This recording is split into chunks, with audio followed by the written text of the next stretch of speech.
Welcome to Coors Light Fox College Football.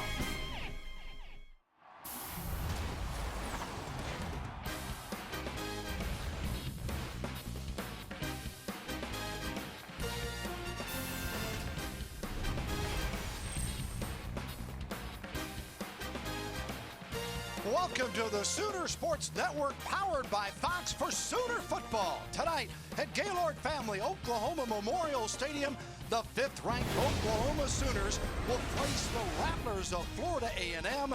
They come in at 0-1. Welcome, everyone. Bill Land along with Dave Lapham. Thanks for joining us here tonight. Sooner fans got a little nervous. High ranking for the preseason. Go down to UTEP and only win 24-7.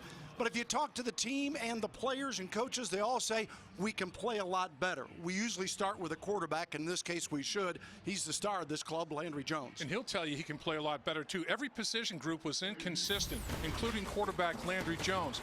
I think, though, that he will play very, very well tonight. He changed his body this offseason. Stronger arm, more mobile in and out of the pocket. I think he's going to have a big, big season. I think he's going to have a very, very impressive game tonight. There's no question about this guy's ability to throw the football and get the ball deep to all quadrants of the field. Here's what I'm talking about movement-wise. It's out of the pocket.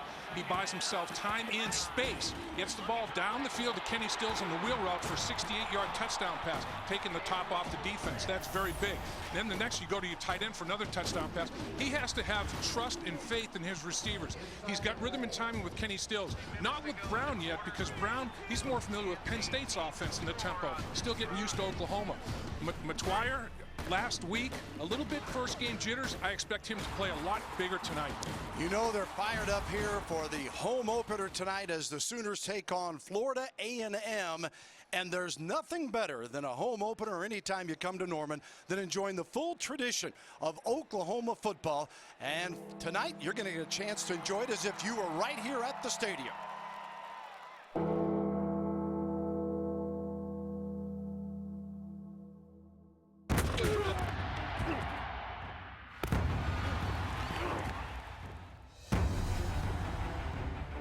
I am driven by the unbroken.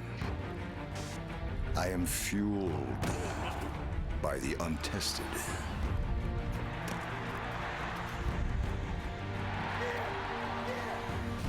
I will put my best against your best. My one against your one. I will add to the story and put aside personal glory like a champion. No weakness will take root in my heart. Honor, pride, and team will feed my spirit. Defeat has no hold on me.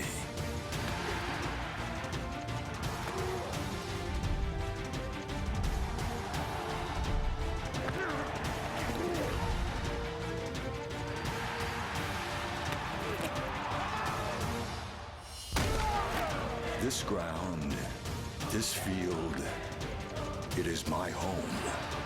And when you step through my door, pay your respects, because greatness lives here. There is only team. There is only this field. There is only today. There is only one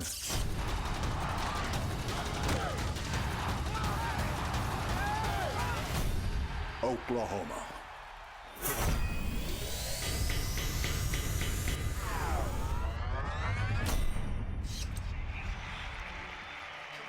Hell. Stays up.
What a setting here. The Sooners home opener against Florida A&M. When we come back, Chad McKee will have more, including a visit with head coach Bob Stoops. Stay with us.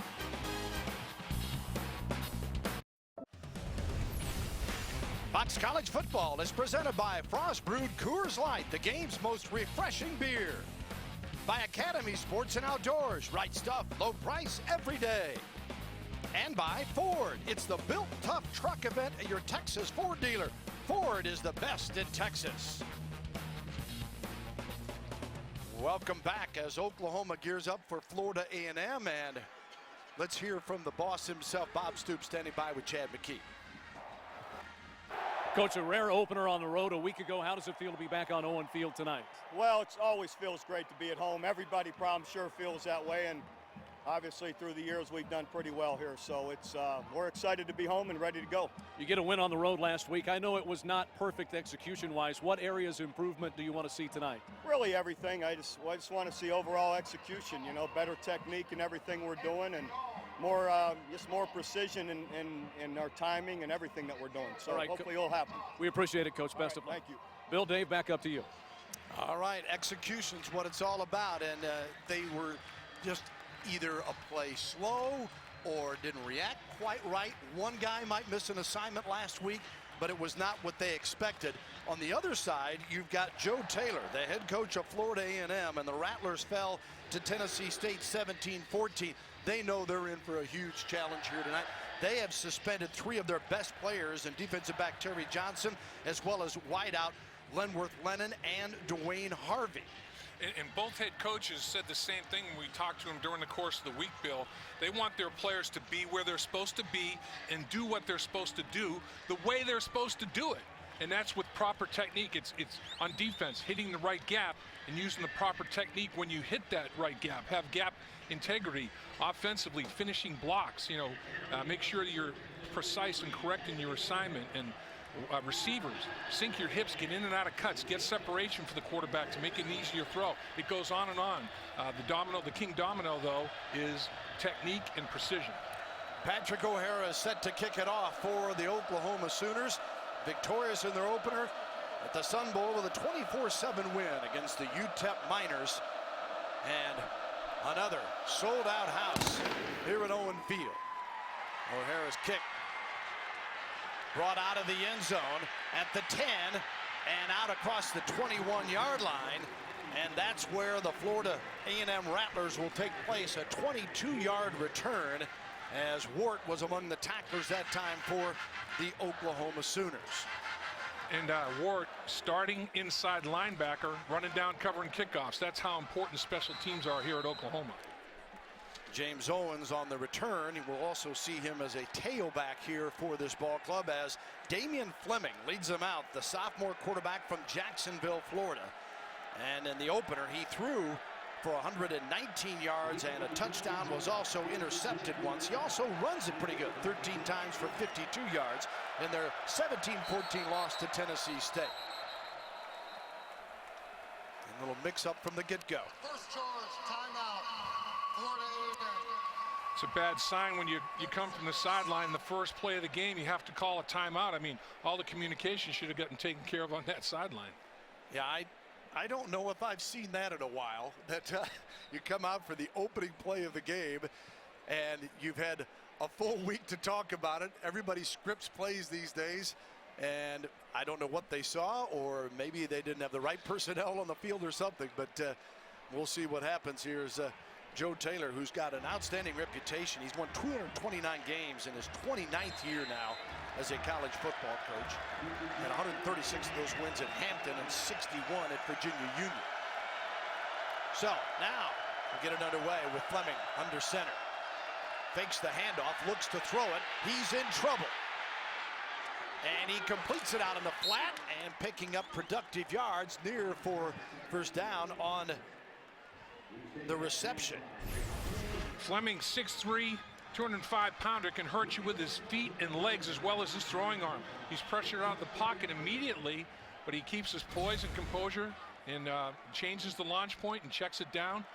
Nice positive yardage on first down. You're way ahead of schedule, 2nd and 3. Eddie Rocker, the receiver, out of the backfield. His second grab of the season, had one for 11 yards last week, and Dave mentioned gives him a second and short situation. And Owens breaks a couple of tackles, easily has the first down, and scoots to the 43-yard line of the Rattlers, where Demontre Hurst makes the tackle. Hurst, senior out of Lancaster, Texas, 3 tackles last week against the Miners. Nathan Jeffrey on the very first drive, first possession of the game, had 14, 8, 8, 14, and 5-yard carries. So not a good sign that immediately Oklahoma was creased on the first running play of the game by Florida A&M. So it's 1st and 10. And the handoff in the backfield again. The Sooners, good pursuit though to the football, and nothing doing that time for Florida A&M as Lee Williams is corralled. Hurst again in on the play. Also Corey Nelson, the junior linebacker from Dallas out of Skyline High School. Everybody stayed on their feet. That's the key to success. You can't get cut in half. You can't tackle anybody if you're laying on the ground. Stay on your feet, separate from the blocks, and pursue inside out. 2nd down and 9 after the 1-yard pickup.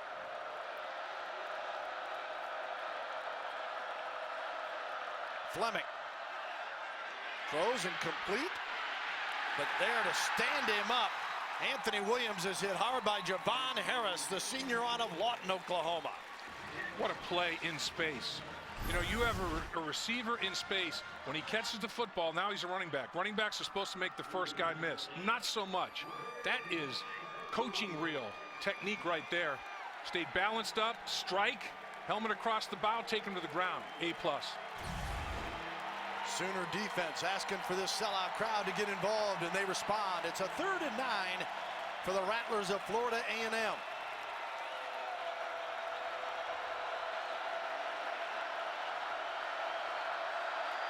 On the 44-yard line of A&M, and going down, Fleming. He nearly got sacked on the play and then slips and falls under the pressure of Jamarcus McFarland and crew. McFarland out of Lufkin, Texas, big senior. Yeah, I mean, he was pressured out of the pocket. McFarland's going to get the cleanup. That's going to be a quarterback sack as he goes to the turf. You know, he's down, and McFarland gets the cleanup on it, but initial pressure made Damian Fleming, who's going to be uncomfortable all night, vacate the pocket. Loses 8 yards on the play, and now the line of scrimmage is the 36, and the punter, Brandon Holden, will come on to kick it away.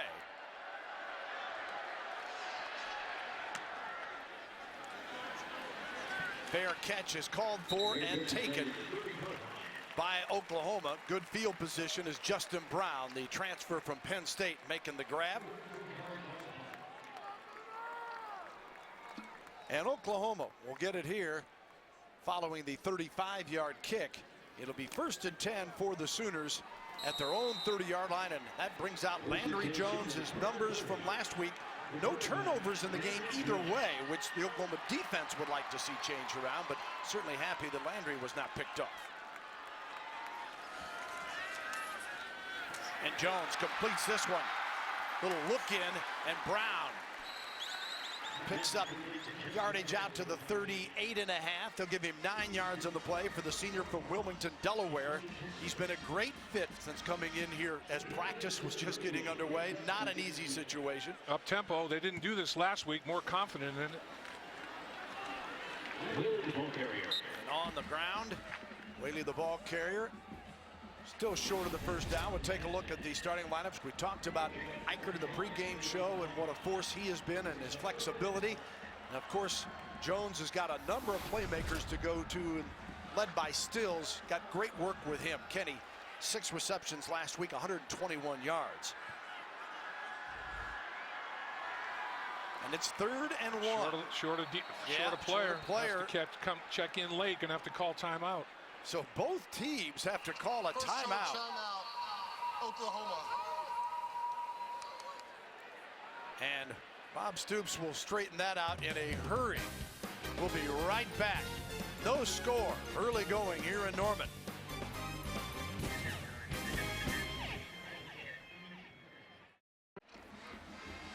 Welcome back. No score, early going. Following the timeout, get to our Academy Sports and Outdoors key player in just a moment. It's Damian Williams. Last week, How about this for a debut? 10 rushes, 103 yards against UTEP. Nice work for the Academy Sports and Outdoors key player, Oklahoma. Helmets flying, Blake and nothing Bell. doing. Yeah, Blake Bell Belldozer. comes in the Belldozer to run the short yardage situation, and a loss on the play. Bell last week, 3 carries, all first downs. Well, there was a mix-up here. I mean, it was an isolation lead. It looked like it was a little bit disjointed in the backfield. Penetration by Florida A&M. Tried to lead with 2 running backs through the hole for Bell. Nothing. Don't convert on 3rd and 1. That's not going to please Coach Stoops. That's what we're talking about, the lack of precision. Tress Way will punt it away after the nice stop by Denmark, who you saw a shot of there. And Ross is the deep man here, tracking it, trying to stay in bounds, and he steps out inside the 15-yard line. Great coverage on the nice punt. Jesse Paulson there to cover for the Oklahoma Sooners.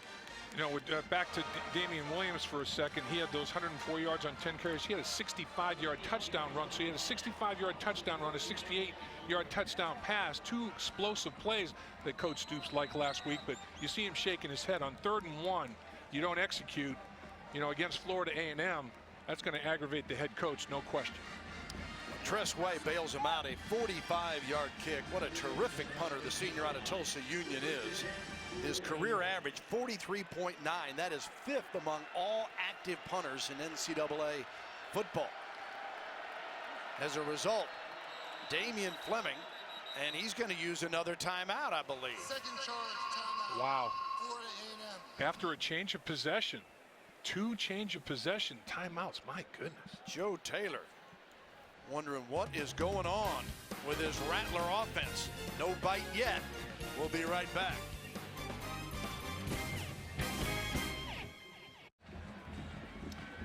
Welcome back. Let's check out our Academy Sports and Outdoors key player for the Rattlers. It's Eddie Rocker. You see we did it last week in the loss to Tennessee State. Had a nice reception already here coming out of the backfield. Senior from Ocala, Florida, Eddie Rocker for Florida A&M. You know, averaged almost 7 yards a carry. Pretty strong. 5'8", 175 pounds. Hides behind that big offensive line. Then he explodes on you. It's like, where'd he come from? Last year ran for 524 yards on the season. As the Rattlers see if they get it sorted out here on a 1st and 10. Fleming going down the sideline, and a sensational grab out of bounds. Oh, I say he caught it in bounds, and it'll be good at the 38, 39-yard line. What a catch by Travis Harvey. Unbelievable play. 6'2", made the contested catch. You talk about field awareness. You talk about making a play on a football. Coverage is great. Using the sideline as the 12th defender. He goes airborne and makes a catch with both hands and gets the left foot down before he goes out of bounds. Great call. I think they're going to maybe take another look at it. They do every play in college football, obviously, to make sure, but I think I have to give that catch to Travis Harvey. And when he went to the ground, he maintained possession of it. He had Owasso Jr. Aaron Colvin just hanging on him and went up and won the football. They will take a look at replay here and hold up to see, did he get that foot in bounds? When he controlled the ball, went to the turf. He got his left foot down before any other body part went out of bounds. Watch him go up. He gets up and he catches it at the high point, left foot in, before anything else touches out of bounds with possession. That's a catch. The officials all over it. Outstanding individual effort, because you can't have any better coverage than that. The only problem that Colvin had, he never located the football, never turned to find the football. All he did was play the receiver, and if he had found the football, he may have gone up and jumped with him to contest that a little bit more. And you could tell by the various angles of the replay, the officials trying to make sure that Travis Harvey was in bounds with that foot coming down. Right, and was the heel in bounds? It looked to me like the whole foot was in bounds. And I mean, that was Baryshnikov-like, you know, to have your balance like that on the sideline, body control, incredible individual effort right there by Travis Harvey. He had 6 receptions last week and a touchdown grab in the loss to Tennessee State. He's a senior out of Inglewood, California. Catches the ball at the high point. Is that heel still in bounds? After further review, the ruling on the field stands as called. First down. Yeah, I can't dispute that. Not enough evidence to overturn it. Right. I mean, that left heel, the left foot came down, and his foot was angled a little bit toward the sideline. His toes were in bounds by a good margin. The left heel was the problem area. But, you know, honestly, the toe came down before the heel did, so it's a catch. 1st and 10, ball on the 39-yard line. And the Rattlers get out of that hole that Way had put him in with that nice punt. Flag thrown here before things can get underway. Early movement. Before the snap, full start. Offense number 72, 5-yard penalty, first down. Robert Hartley, the upperclassman who, you know, is kind of the leader of that offensive line. He makes all the calls. Watch number 72 in a 2-point stance. You see him flinch? All he did was move. Once you're in that 2-point stance, just like if you had your hand on the ground, you can't flinch any body part whatsoever. And Harvey did. He flinched that upper body and leaned back. Well, Mike Stoops is back as a defensive coordinator for Oklahoma. And last week, total defense, they allowed just 255 yards against UTEP. That's enough to make any opponent a little bit nervous getting underway. 1st and 15, and loose football near the 30, incomplete. R.J. Washington putting the pressure on the quarterback. Washington got his first start of his career last week at 6 tackles against the Miners.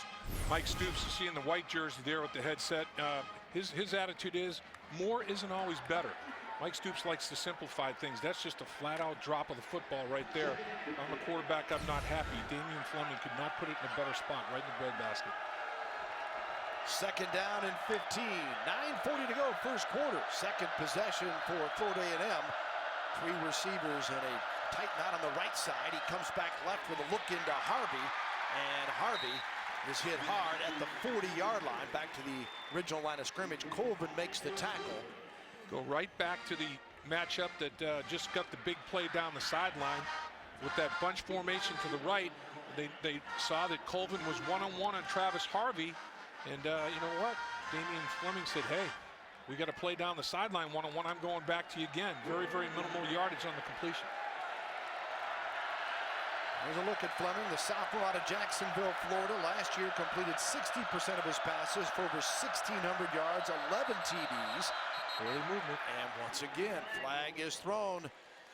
What you got going on is 72 is... Before the snap, full start. Offense number 72, 5-yard penalty, 3rd down. R.J. Washington is giving Robert Hartley fits. R.J. Washington almost got a sack, and he was the guy that pressured when Jamarcus McFarland finished the sack. He's so worried about R.J. Washington's get-off that Hartley's moving early. He's moving too soon. He's trying to get a jump on R.J. Washington to intersect that off-the-edge rush, and he's going too early. So it's a 3rd and 14, the ball at the 35-yard line. Fleming, one-on-one, escapes, finds a receiver, and it is incomplete as intended for the running back Rocker. Pressure by McFarland that time on the quarterback Fleming. I'll tell you what, that's pretty good for a defensive tackle to change direction with Fleming in space like McFarland did. Look at this. I mean, that's good stuff. You got a Ferrari with an 18-wheeler out there, and the 18-wheeler's moving laterally like the Ferrari. That's illegal, isn't it? I haven't seen an 18-wheeler do side straddle hops quite like that. Man. So it'll be 4th and 14, and that means Holder, the punter, is on. And Brown back again for the kick return. And Oklahoma, last time they got the 30, this time they'll get it at the 33 when we come back.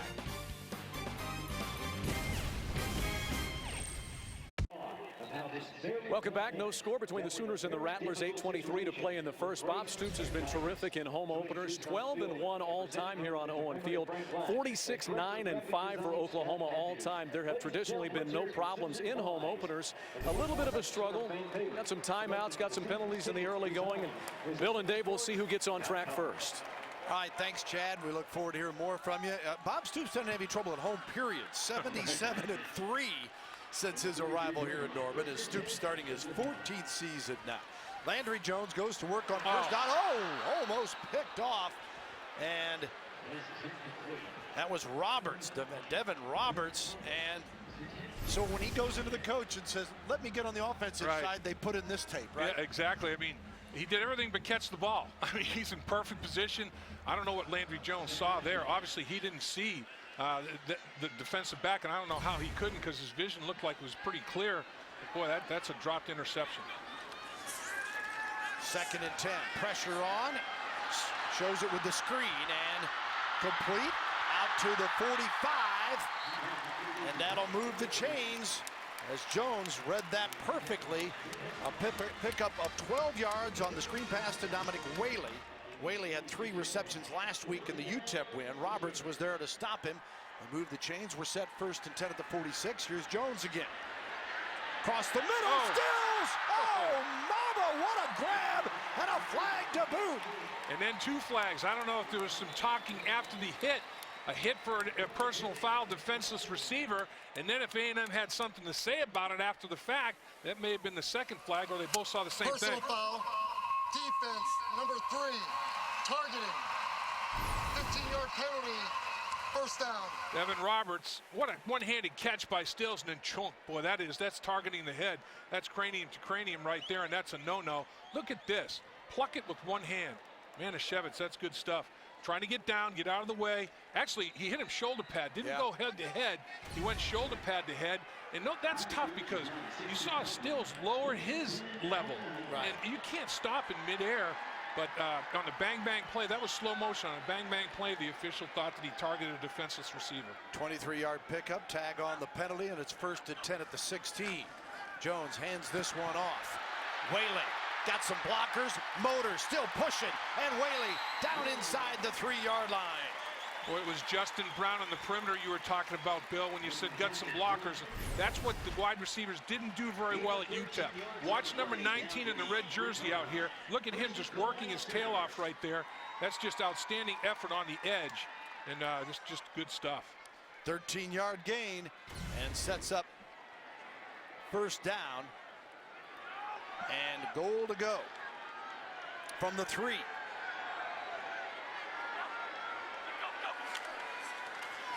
The handoff right up the middle. Touchdown, Oklahoma. Damian Williams in for the score.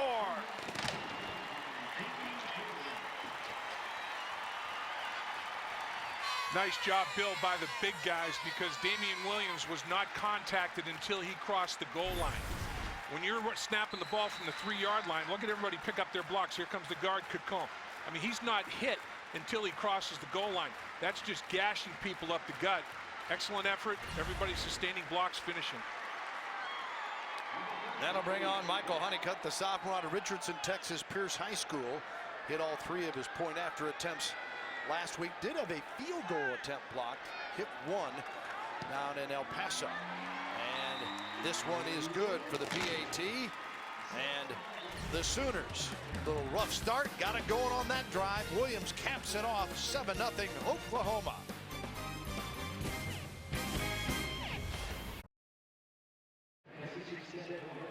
Welcome back to Norman, where the Sooners get on the board first, 7-0 against the Florida A&M Rattlers. Bill and Dave Lapham with you here up top as Chad McKee patrolling the sidelines for us. And you see Williams on the sideline after that impressive touchdown run.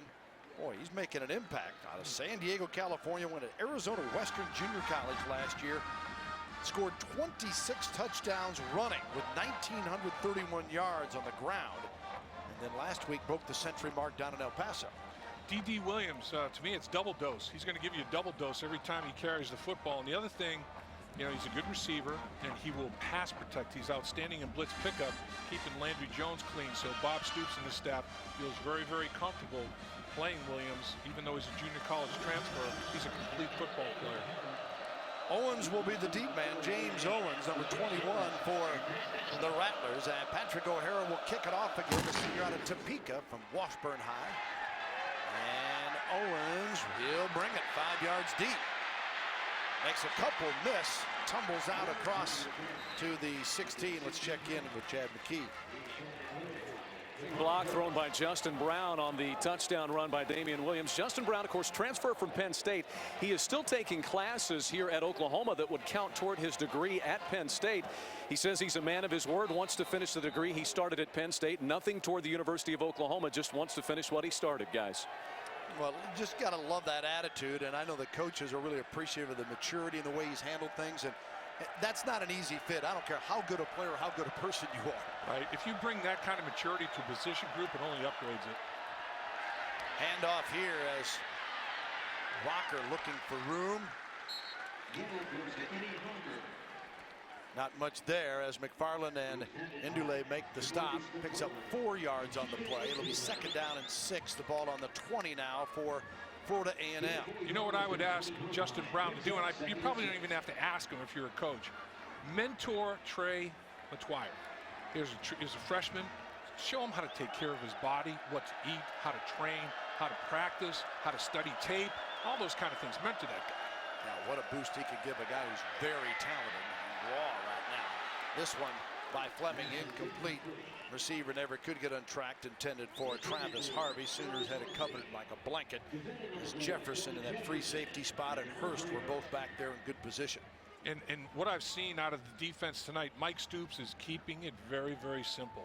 You know, he wants to do something and do it over and over again until everybody's doing it well, and then add to it. Don't try to teach him trigonometry and calculus until you make sure they get Algebra 1 figured out. Their pass defense last week only allowed 48 yards against the Miners. Fleming in trouble and got away from one. Fleming, not another. This time he's brought down at the 12-yard line as that Sooner defense is relentless in its pursuit. Is that Washington in there again on the play? David King was the initial pressure, and he splits a double team, and now you're running for your life. I mean, if I saw David King, I'm scared too, and he almost pulled his pants down, but he escapes, and he gets to the edge, but can't outrun that Sooner defense. But man, Damian Fleming, when he saw David King, who calls himself Maximus, and I can't, you know, a gladiator, I mean, I can't argue he is Maximus. He is a stud and a half. Aaron Franklin, I beg your pardon, is the one that finished him off for the stop for the sophomore from Marshall, Texas. And the punt, Brown at the 45. Broke a tackle, watch out! Brown, 25, 20. Tries to bust through and rolls down to He's in. Touchdown, Oklahoma! Oh, mama, what a play by Brown! Man! The officials looked at each other, Bill, and one official looked at the other and said, did he step out of bounds? And when the official said no, okay, signal, he get inside the pylon, then it's a touchdown. I mean, Brown did everything so well here. Fields the football, and that's the first thing you have to do. Get the confidence coach, you're going to catch it. Now get north and south. Splits a couple of people, sloppy tackling. He breaks that arm tackle, and watch. Deciding, okay, I'm not going to cut inside and split both of them. I'm going to go to the end zone. And he stays in bounds. These two officials, they look at each other, and he said, did he stay in? They'll probably take another look at it to make sure that his feet did stay in as he's tightrope in the sideline. Breaks the tackle, off to the races, plant the foot. Ooh, I think his left foot's out of bounds at the 3-yard line. That's what I thought initially watching it live. Yep, and the officials looked at each other, and the one official said to the other, he's in. And so he signaled touchdown, but he missed it. It looked like the left foot, that body's right in front of us. We can't see it on that angle, but it looked like the left foot may have stepped out of bounds. In that first angle we saw, right there he stepped out of bounds. You can see the red kick up, the red chalk kick up a little bit. It doesn't diminish the effort, though. Right there he's out. He's out with that left foot. And he's down before he crosses the goal line. So both officials blew the call, really. He stepped out, and the ball didn't cross the plane before he was down. The left elbow hit the ground before the ball crossed the goal line. But this will be spotted first and goal at the 3-yard line. Does not minimize the effort that Brown gave. Big time. What the heck. We all got excited anyway, had a bunch of fun. So they'll push it back, I'm sure. After further review, the intercepting player stepped out of bounds at the 4-yard line. It'll be Oklahoma's ball, first and goal at the 4-yard line. Will the clock operator please reset the clock to 5:22.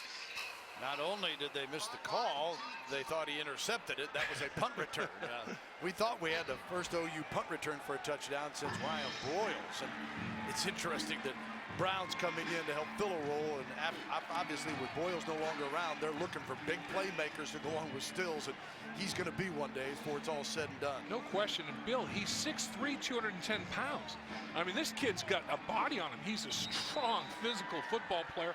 We saw him blocking on a big play on the perimeter. Now you see him returning. Very, very versatile player for Bob Stoops. So first and goal from the 4 where Brown stepped out. And the Sooners, Jones at the quarterback slot. and will hand it off. And pushing forward, and Williams, touchdown, Oklahoma.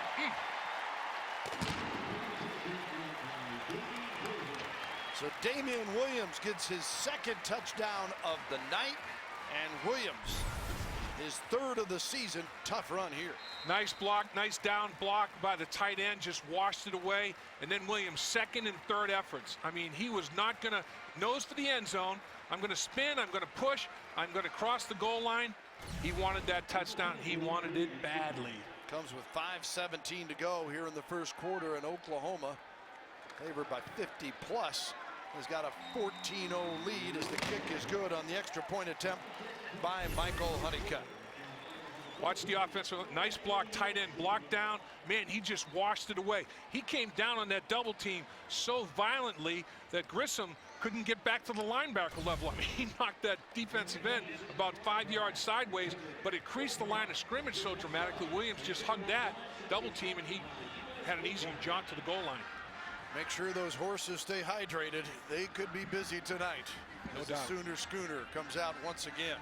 Oklahoma starting to get it going here, and the Sooners with 5:17 to go in the first quarter get another TD from Damian Williams, and it is 14-0 for Bob Stoops' crew. Last year went 10-3 as Stoops led the Sooners to a bowl in every year that he's been here, and of course that national title in 2000 has everybody always expecting national championship contender type team, and they come in ranked number 5. Rankings are very difficult to see what's legit at this time of the season, Dave, but there's certainly no doubt that the Sooners talented ball club once again, and a pick to win it all in the Big 12. And you know what, Bill? There's nothing wrong with building on a weekly basis. If you come out too early and play so well, you peak early, then all of a sudden it's like, oh, why didn't you go into, well, you peaked at the, nothing wrong with building, getting better every week and peaking at the right time.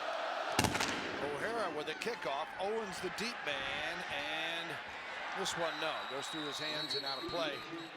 And the Sooner defense will see if it can come back on and rattle Fleming.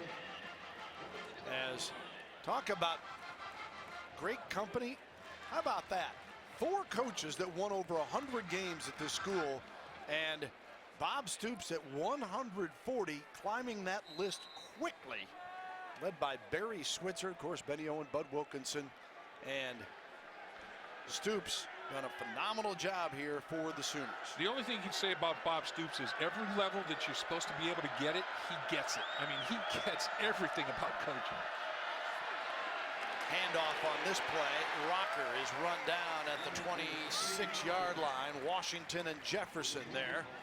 A couple of presidents, Washington and Jefferson, doing a good job. I mean, they just put a stone wall there on the edge. They set the edge.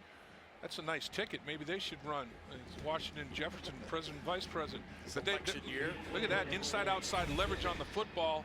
Take them to the turf. Yeah, you got a little hitch to get along there. Jefferson talking the pregame show, if you caught it, with Chad, Dean Blevins, about Jefferson being moved from the strong to free safety. And boy, what a fit it's been. Here's Fleming on the run. Pass incomplete. And a bang-bang play at the point of reception as Javon Harris right there to greet the intended receiver, Anthony Williams. Anthony Williams dropped that ball. I mean, Fleming's had 2 balls right on the money that his wide receivers have not finished for him.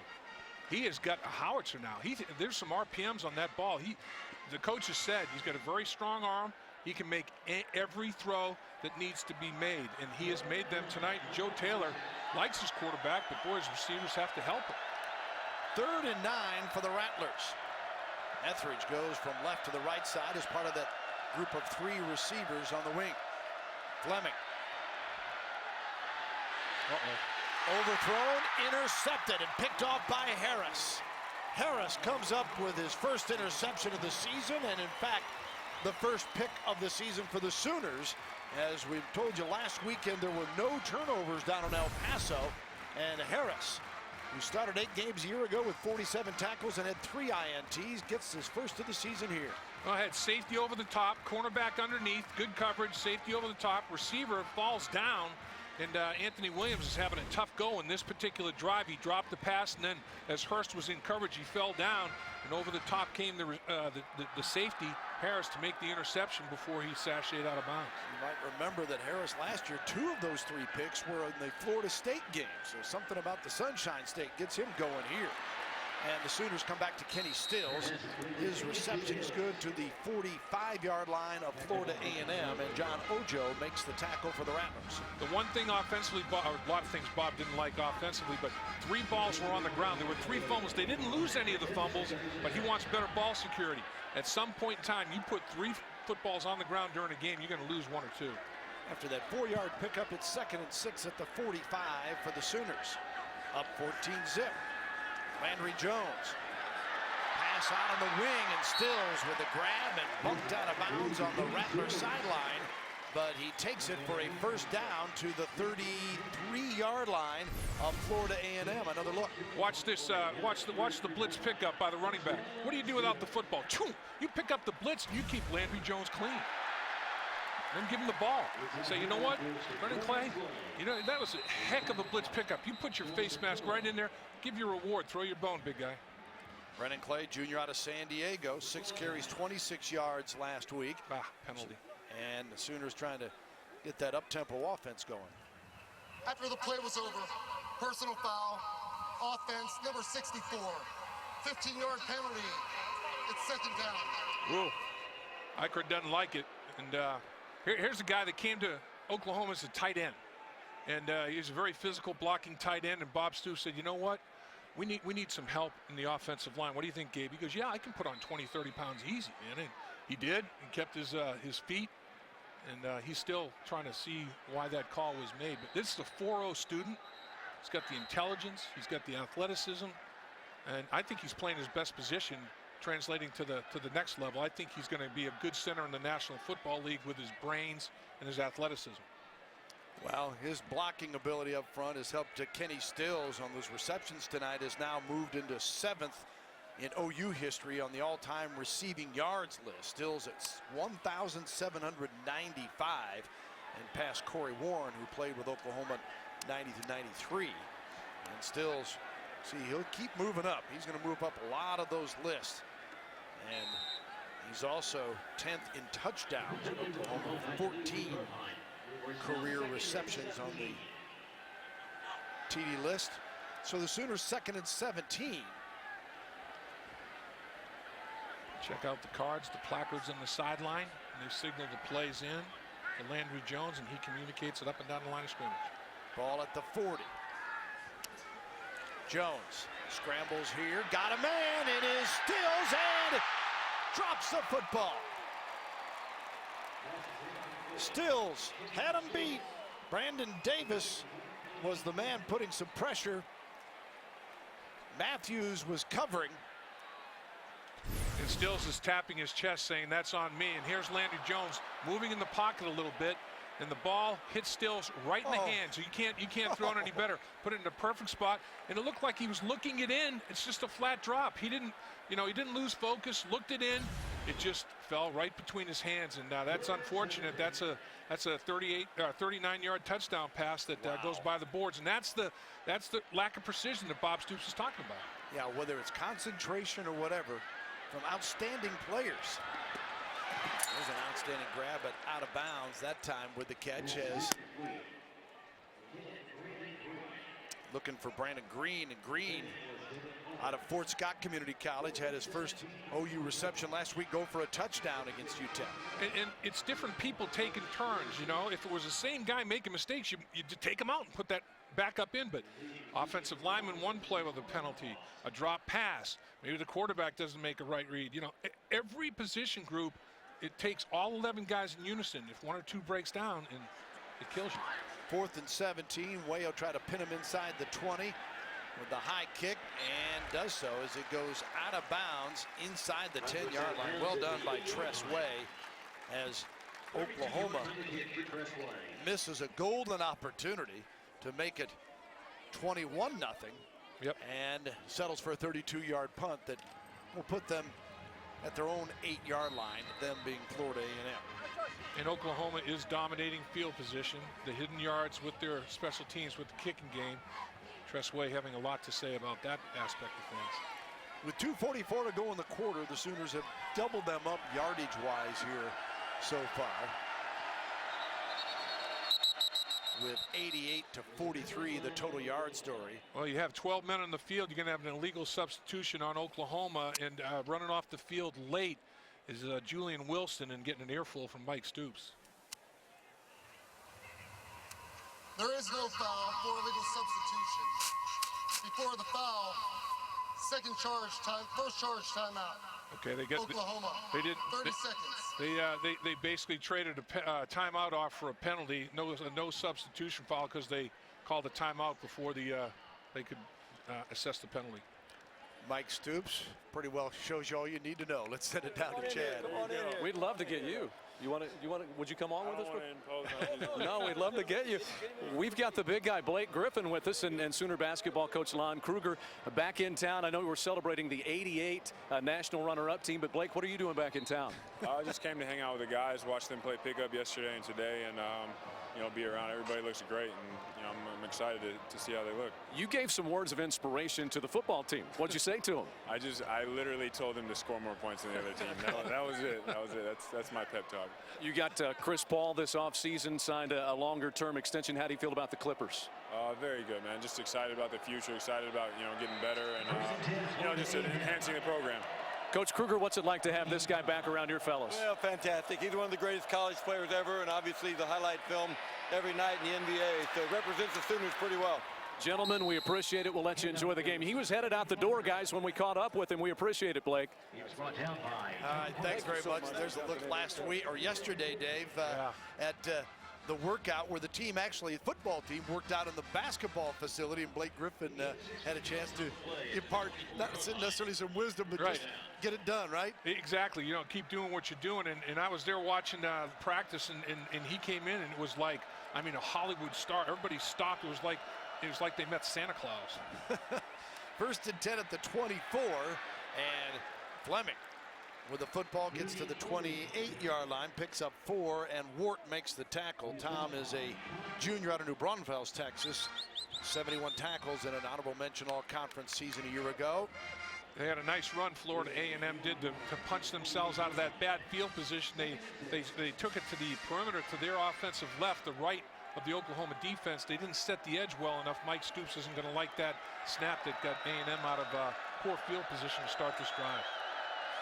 2nd and 6. Fleming, complete and hit hard was Admonson Felix. And Mason Felix hit by Javon Harris. What a shot he took. Man, that's whiplash time. You talk about getting hit from behind in a car accident. This is the same thing. Woo. That's a serious whiplash. Man, that's some shoulder pads smacking right there. Picked up enough to make it 3rd and 1. The ball on the 33-yard line. His first reception of the year for the sophomore from Palm Beach, Florida. He'll remember it. When he gets out of bed tomorrow, he'll say, yeah, that's what that hit did. Fleming trying to buy some time. Running around again. Receiver comes back. And it is complete, but a loss on the play.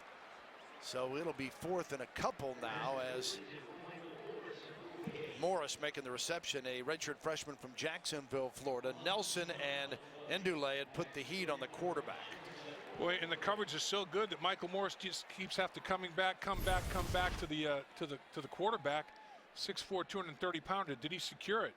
The ball hits the ground. Does he secure it? The ball hit the ground.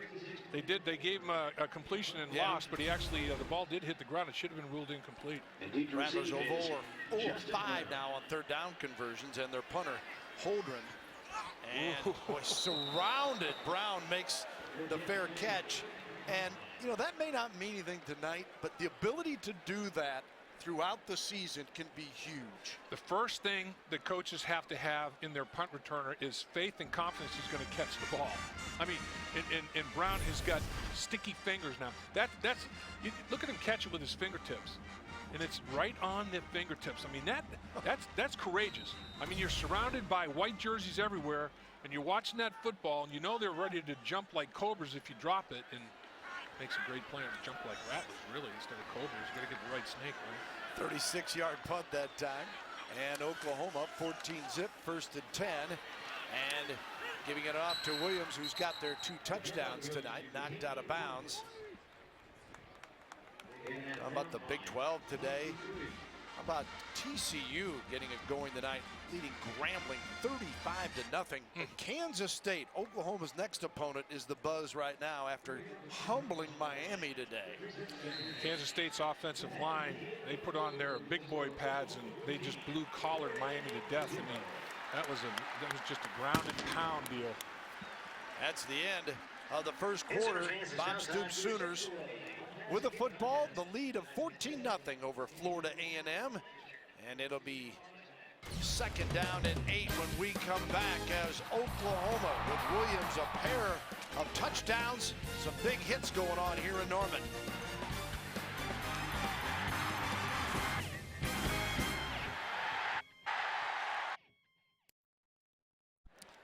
Take a look at the first quarter stats and time of possession. There's a good example of how little that figure can mean. Yeah, neither team has converted on 3rd down. A&M is 0 for 5. Oklahoma's 0 for 2. It's amazing. Oklahoma 2nd and 8, the ball on the 35, and Sooners trying to get him going again here.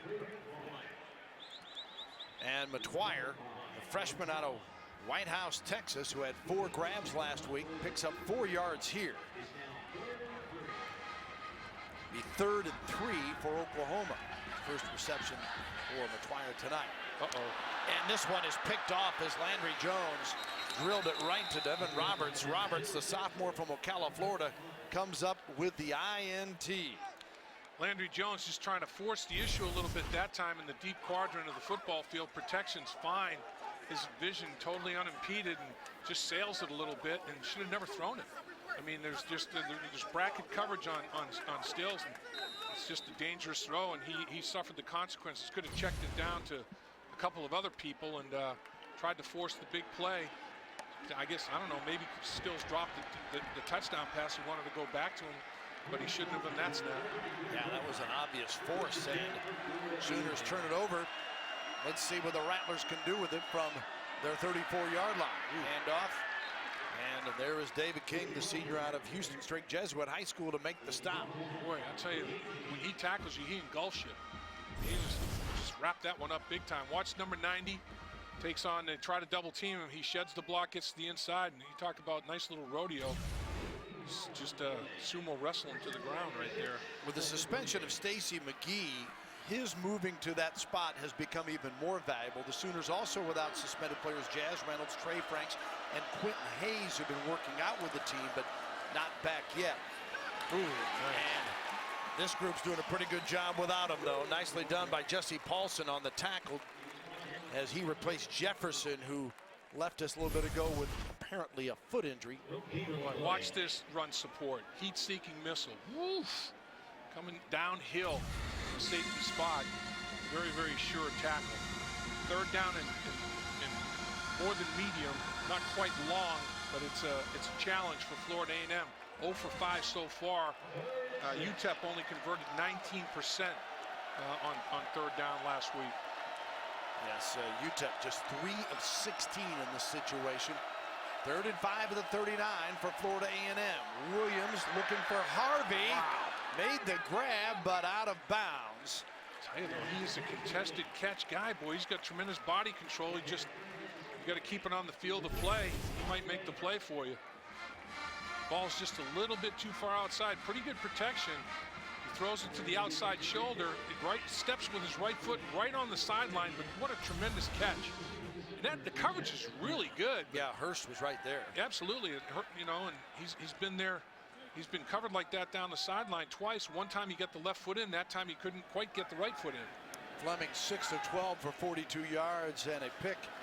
Goes to the sideline as the punter, Holdren, last week averaged 41 yards a kick, boots this one to Brown, and again the fair catch and bumped in after the play, but no flag here. Sooner football at the 23 when we come back.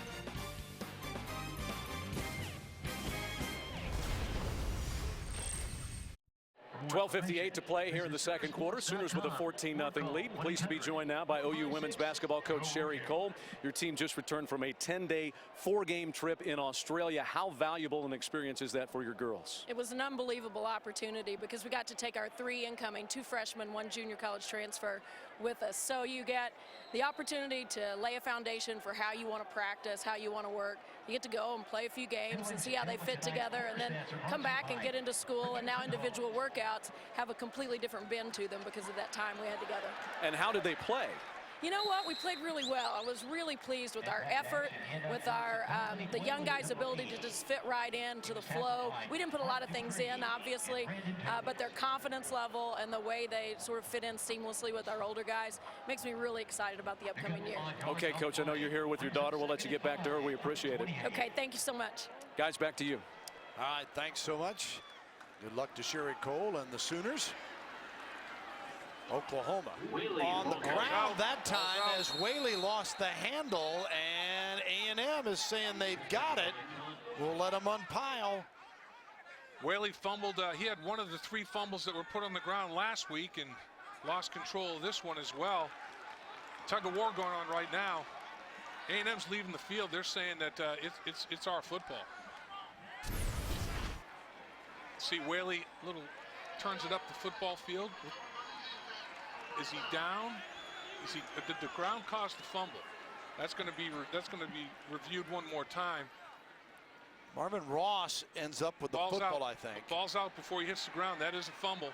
Knee, elbow, not on the ground yet. The ball is out, ripping at that football, and now 2 turnovers here in the second quarter. Interception and fumble by Oklahoma. They're -1 in the turnover department right now.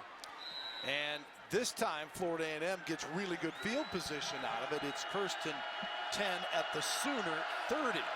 They come after it. Williams unloads quickly out on the flat, and Owens spins, picks up down to the 29-yard line. Corey Nelson stops him, and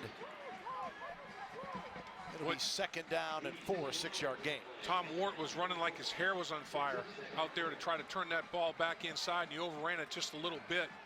He would have made a tackle for a very minimum gain, but he could not quite make that in space. Owens 5'9", 180. He's shifty. Nice reception and move after catch. 2nd down and 4. Trips to the right side. Yeah, bunch formation.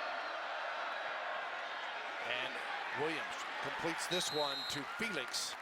And Felix is stopped at the 23-yard line as Wart was there. Got a yard. It'll be 3rd and short, 3rd and 4. Again, big 3rd down situation. A&M has not converted yet. 0 for their first 5.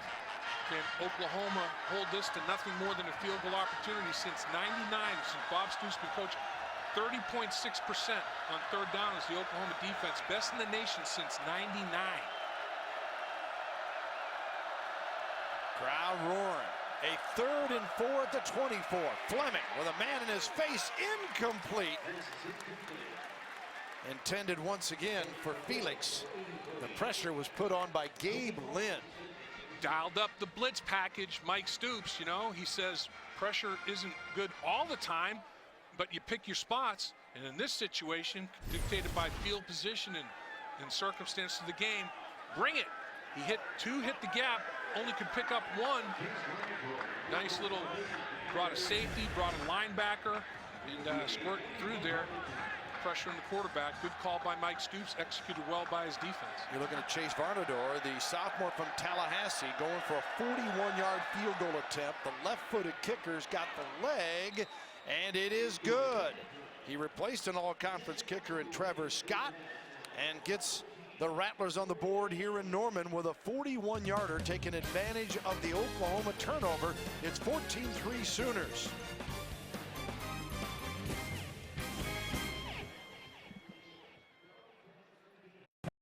A rough start for Florida A&M, but some good news for the Rattlers as they get settled down. They take advantage of the turnover, and Varnador, nice kick.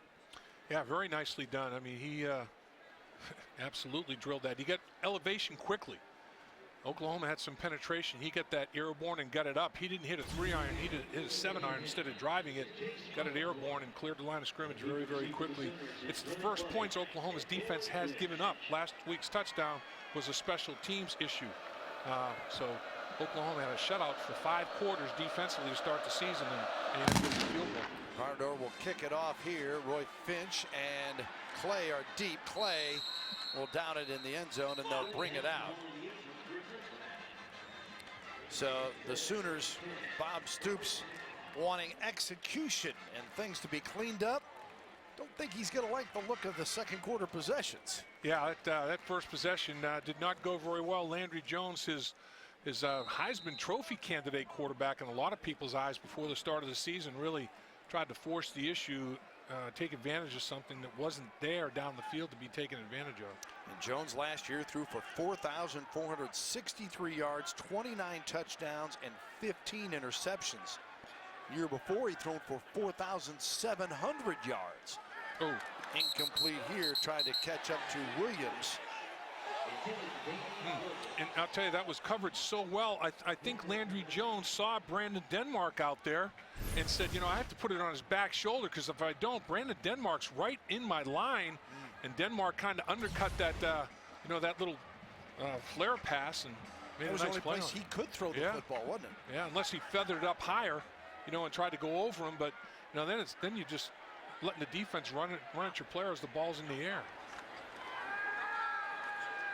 Jones, incomplete here. You know, how highly thought of was Landry Jones, Dave? You work a lot in the NFL with the Bengals broadcast, and you've got 3 Big 12 quarterbacks as rookies that are starters this year. Right. Many believe that Jones would have been one of those as well, and it's hard to argue that. First-round pick. I mean, a lot of people had him in the first round on their board, and, you know, look at TCU is in the Big 12 now. Andy Dalton started as a rookie for the Bengals last year. 3rd and 10. Jones here. Flag is thrown. He airs it out. And it is caught inside the 30-yard line. Another flag at the point there. Justin Brown, the receiver. Let's see if they're calling face mask or now Justin Brown. They're saying, A&M is saying that Justin Brown pushed off. Landry Jones had the free play because the defensive lineman was encroached. He was in the neutral zone, so he knew he had a free play and just put it up. 2 fouls on the play. Offside. Defense, number 54. The penalties decline. Pass interference. Defense, number 16. Penalties decline. Result of the play. First down. Well, there you saw the defensive lineman in the neutral zone early. Landry Jones knew he had an opportunity, goes airborne. And I'll tell you what, I don't know how they're trying to say that should have been called on Justin Brown, because Antoine Matthews, I mean, he was trying to grab him to the turf. I mean, you got to call defensive pass interference. It was declined. 46 yards on the pickup. Jones coming back to the passing game, and it is incomplete here. Looking for McTwire. Maxey was covering on the play for the Rattlers. Tried to go back shoulder to McTwire, but boy, that's just good coverage. They have some skilled people. Look, he did a good job of turning and finding the football and making a play on the football, and he adjusted to the back shoulder to throw as quickly as McTwire did. That's excellent coverage down the field. 2nd and 10 for the Sooners, up 14-3, trying to answer that field goal by A&M as the Rattlers finally getting on the board, and Landry Jones with 10:26 to go before the end of the first half. Williams, the back in motion. Stills juggled it now, turns it up. Stills the 20, breaks the tackle, got down inside the 10-yard line before Maxey trips him up. Well, this is just a good execution in all phases of it. And look at the offensive lineman down the field getting their blocks, and Stills just explodes to the inside. A penalty flag, though, may just nullify this whole thing. Offense, number 69. 15-yard penalty. Lane Johnson. Repeat 2nd down. And that's the kind of thing that's driving Bob Stoops crazy. You know, the lack of precision he's talking about. A clipping penalty nullifies a big play. Kenny Stills drops a 39-yard touchdown pass. I mean, everybody's taking their chance. Landry Jones forces the ball down the middle of the field when he shouldn't have to throw an interception. So, you know, as I said, it's not the same position group or the same guy making the play over and over again where you can make substitutions. You can't sub everybody out. You just have to be patient as a head coach and hope that at some point the offense gets in sync. Landry Jones looks to the sideline, to the cards that are being held up, gets the play again, and then he communicates it up and down the line of scrimmage. 2nd and 18 after the penalty. The ball backed up to the 37-yard line. There's the Sooners had that play stood, have been knocking on the door again. Jones gets it right back, though. Pops it right down the middle to Stills, and Stills makes the grab at the 15-yard line. Jonathan Pillow covering.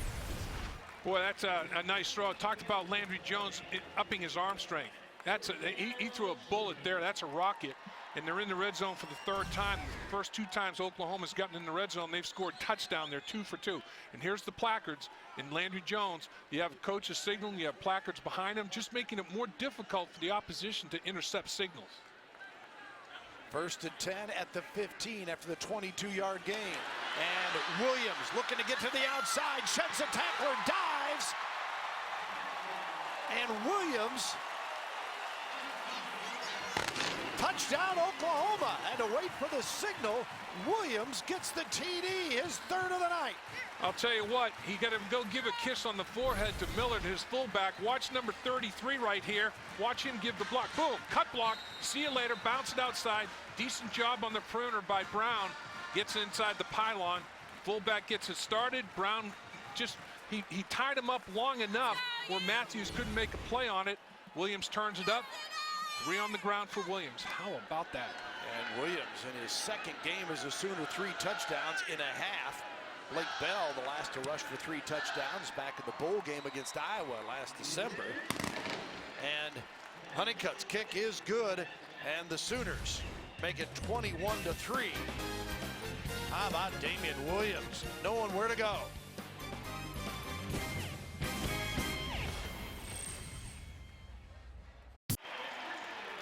Sooners 21-3 is Damian Williams, the junior college transfer with all 3 Oklahoma touchdowns. And Sooner fans quickly going to know more about this guy. Drive 7 plays, 75 yards. Just 132 is all it took for Oklahoma. Very explosive. And they had a long penalty that brought back an earlier play. Yep. Yeah, they had a big penalty, a clip on offensive lineman Lane Johnson that nullified a big pass to Stills.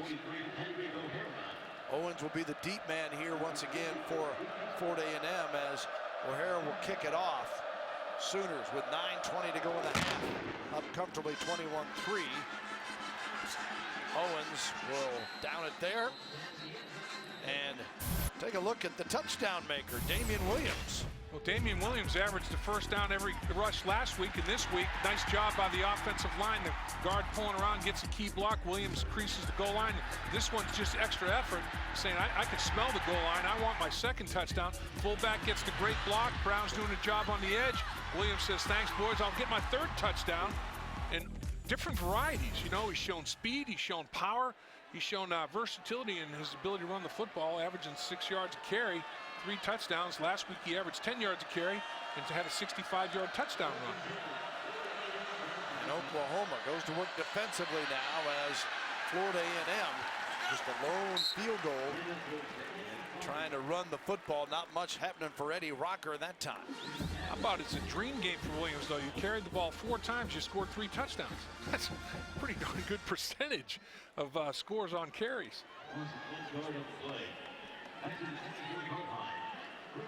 Sooners trying to go 2-0 after the victory at UTEP last week. A week off next week before hosting Kansas State. Wildcats hammering Miami today. What a conference opener that ought to be. Right here, Fleming gonna keep. Escapes a couple, but gets knocked hard from behind. In on the tackle that time was Undulé. And Chuka makes the play there. Let's send it back down to Chad McKee. Guys, during that last break after the touchdown, Bob Stoops and coaches over at the bench imploring the offensive linemen to be aware of the way the officials are calling the clips and blocks in the back. Said they have to adjust. You know how the game is being called. Now it's up to you to adjust your style of play to that and be more aggressive at the line of attack. Well, regardless of the sport, players need to learn that. You've got to adjust to what it is, how it's being called. How about A&M? 0 of 7 and 3rd down. What do they do here? Rocker knocked out of bounds on the A&M sideline on a 3rd and 12. They'll have to punt it away now on 4th down as Paulson there to make the push out after a 3-yard gain. Boy, at the conclusion of the first game, Mike Stoops' defense had only given up 3rd down 19% of the first down on 3rd down 19% of the time. At 0 for 8 tonight. My goodness, that you're going to win a lot of football games if every time you face a 3rd down, your defense gets off the field. Only points scored against Mike Stoops' defense so far is a short field goal. His defense pulled their neck and did everything they could. It was that was after a fumble. Punt it, kick it, yeah, exactly, after a turnover by the offense. It was last week UTEP scored on a block punt. Here comes Brown, room to roll, and again he takes off, looking for blockers, sheds a tackler inside the 10-yard line.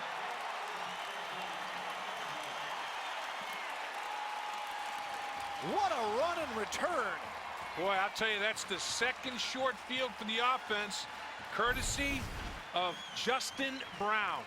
Watch, makes very quick decisions, and he's full speed in a hurry. Gets excellent effort. 2 blocks delivered on the perimeter by Marshall Musil, and Marshall Musil gets Brown off and running. And boy, I tell you what, this kid gets everything he possibly can. No wasted motion, gets north and south. He's not an east-west guy, not a jitterbug. Runs with power on that punt return. 62 yards in the return. You can tell he's done it before. He picks his places, he follows his blockers, and hits the gap. And now they come back on the ground as the ball given off to Clay, the junior from San Diego. Hepburn makes the tackle. Brandon Hepburn, the senior out of Pomona, New York. Not your typical punt returner at 6'3", 210. I mean, usually, you have the jitterbugs back there. This guy has got sure hands, and then he just goes north and south, very, very decisive, and he just takes it to the house.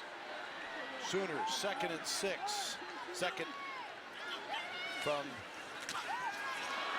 Landry Jones, in trouble, and then runs right into the defensive lineman, number 90. That's Francis Mays, a junior out of Bemidji, Minnesota.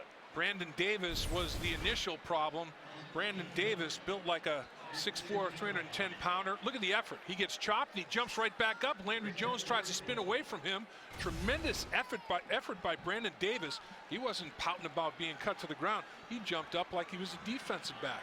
So they get some athletes now. 3rd and goal from the 16 now. The Sooners 1 of 4 on 3rd down. 3rd and goal from the 16. Jones got time. Going for a man deep. Stills has got the grab. He scores. Touchdown, Sooners. Devin Roberts thought he had great position, great coverage. Landry Jones says not so much. I'm going to get it up and let Kenny Stills go up and get it. Watch number 3, Devin Roberts. He's thinking, okay, he's looking here, but man, I got good position. I think he thought he was a little bit closer to Stills than he was. And Stills has got that size advantage over him. Devin Roberts stands 6'1". Kenny Stills had that height advantage. And boy, that was a rocket by Landry Jones. He threw a missile over there. And Stills with that TD reception for his career, number 15. It ties him with Keith Jackson.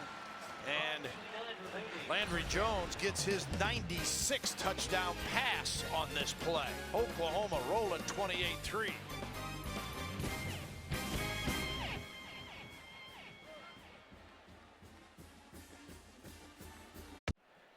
Welcome back with a 28-3 Oklahoma over Florida A&M. Damian Williams with 3 touchdown runs, and then Kenny Stills the touchdown reception. And you see tied for 9th all time with Keith Jackson now here at Oklahoma. Pretty good company. Very good company, Bill. And Justin Brown has gotten the assist on 2 of the touchdowns. 2 punt returns for 105 yards. Has given his offense short fields, and they've capitalized both times with touchdowns, averaging over 50 yards per punt return. Special. Yeah. That receiving core, you throw Brown into the mix, really going to be something. Owens comes up, forges ahead, and they stopped him near the 22-yard line where the Rattlers will get the football. Jaden Bird out of Wichita, Kansas with a tackle. And with 5:54 to go in the half, Florida A&M will get possession here. Florida A&M They have time of possession in their favor, 15 minutes, 23 seconds, just 8:38. But that's because the Sooners have been electric when they have had it going. Right. Total yards right now is 200 to 78 Oklahoma. Yards per play is a bigger stat than time of possession in this one. No question about that. So it's 1st and 10 at the 22 for the Rattlers out of Tallahassee. Complete. The tackle is made on Anthony Williams, the receiver. Colvin making the stop. Picks up 4. Gotta like Colvin. He is always in the vicinity. I mean, it's been a battle out there. He's been in some one-on-one situations on the sideline where he's been beaten on contested catches, but he's always in position, and he showed what a sure tackler he is after the catch right there. Fleming is now 9 of 16 for 52 yards. Had one picked off. Keeps it here. Really broken ankle tackle, but is tripped up by McFarland. Marcus McFarland ends up actually losing a yard on the play. It'll be 3rd and 7 now. Damian Fleming's the kind of guy that you have to mush rush. I call him mush rush when you never pass rush past him. You always have to choke it down and form a picket fence in front of him and keep your lane integrity. Don't just run into space by him. He'll make you pay every time. See if they can corral him here on a 3rd and 7.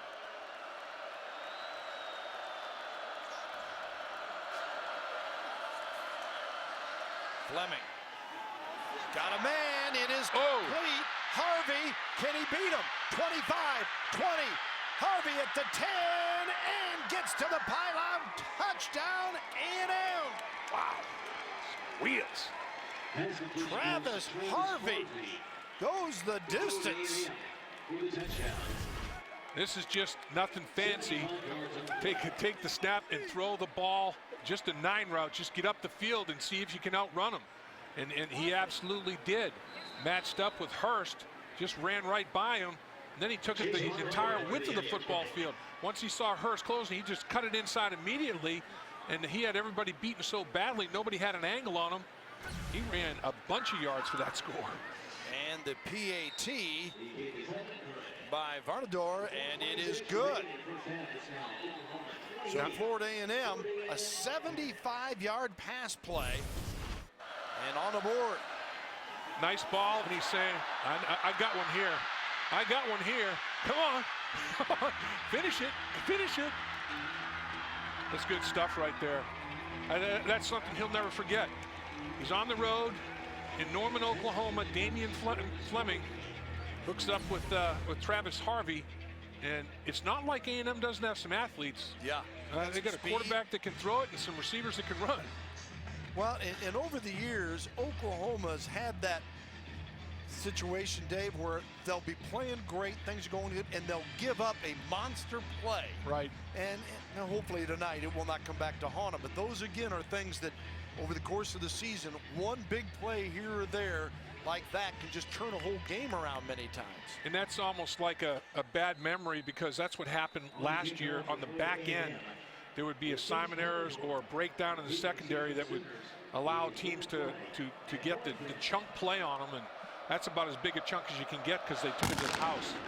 Well, remember their last loss here was Texas Tech, and how many big plays the Raiders exploited them for that game. Now Oklahoma trying to answer back quickly. Bringing it back is Finch. Roy Finch, they moved to the slot this year. Played sparingly. It's going to be nullified by penalty, though. 35-yard return for naught.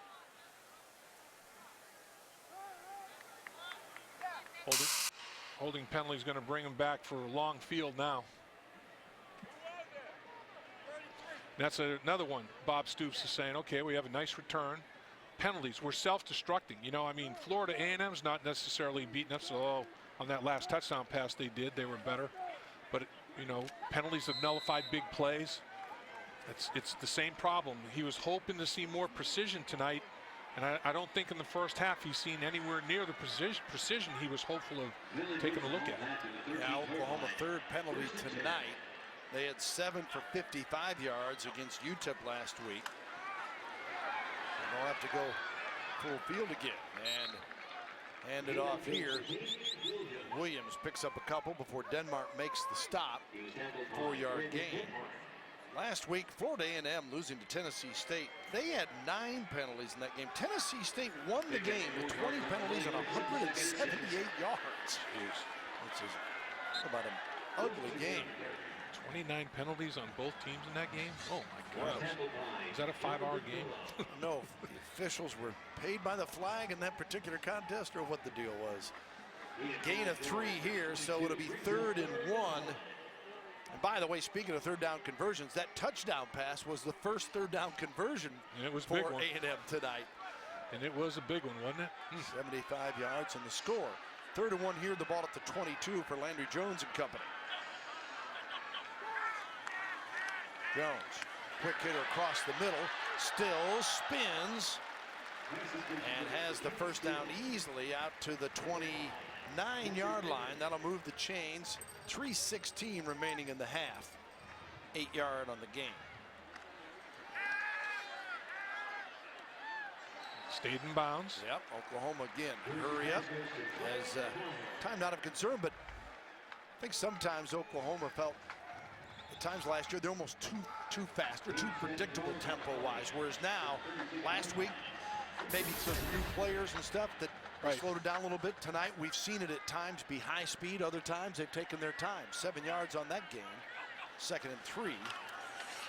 Handoff right up the middle, and look at Williams. He wraps up the football as they paw away at him, and he strolls to the 48-yard line of the Sooners before Bobby Jackson halts him. And this is what Bob Stoops would like to see, a little power play right here. Left guard pulls around the horn, gets the nice kick-out block. Kasitahi, I'll tell you what, he had a good block as well as the fullback again. He pulling guard, keys the fullback's block. If fullback kicks out, he turns it up inside just like he did for a big play. 12 yards on that possession. Jones got all day, right across the middle, a pop near the first down marker, but it is complete, and that is Sterling Shepard. And he'll get a huge ovation, the freshman from Oklahoma City, the son, the late Derek Shepard, who played here at Oklahoma. And he was a sensational player, Sterling, at Heritage Hall in OKC. Thought he would get some action last week receiving wise. Gets his first grab here tonight. Wearing his dad's old number. Oh, yeah. Thing for him. Here's Jones going for 6. Ooh. Just overthrowing on the play. Uh-oh, he ran into that brick wall down there, and he's hurt, trying to make a diving effort. It looked like his left elbow or arm still sliding in. Man. You know, there's a band instrument there as well. He's tapping out. He's saying, I need somebody to give me a break on this one. That's the completion right Shepard. There to Sterling Shepard, and that's the overthrow to Stills, and he slides into that brick wall with the left elbow. Kind of got it pinned underneath his shoulder, looked like a little bit. Hopefully he'll be no worse for the wear. Just give him a little time to recover. Sooners 2nd and 10 at the 41.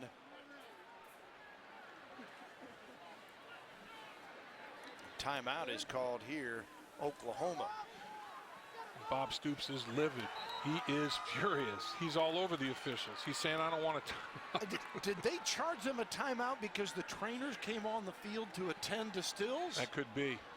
That could be. Because he obviously didn't want the timeout. And I'm not sure, just speculating there, what.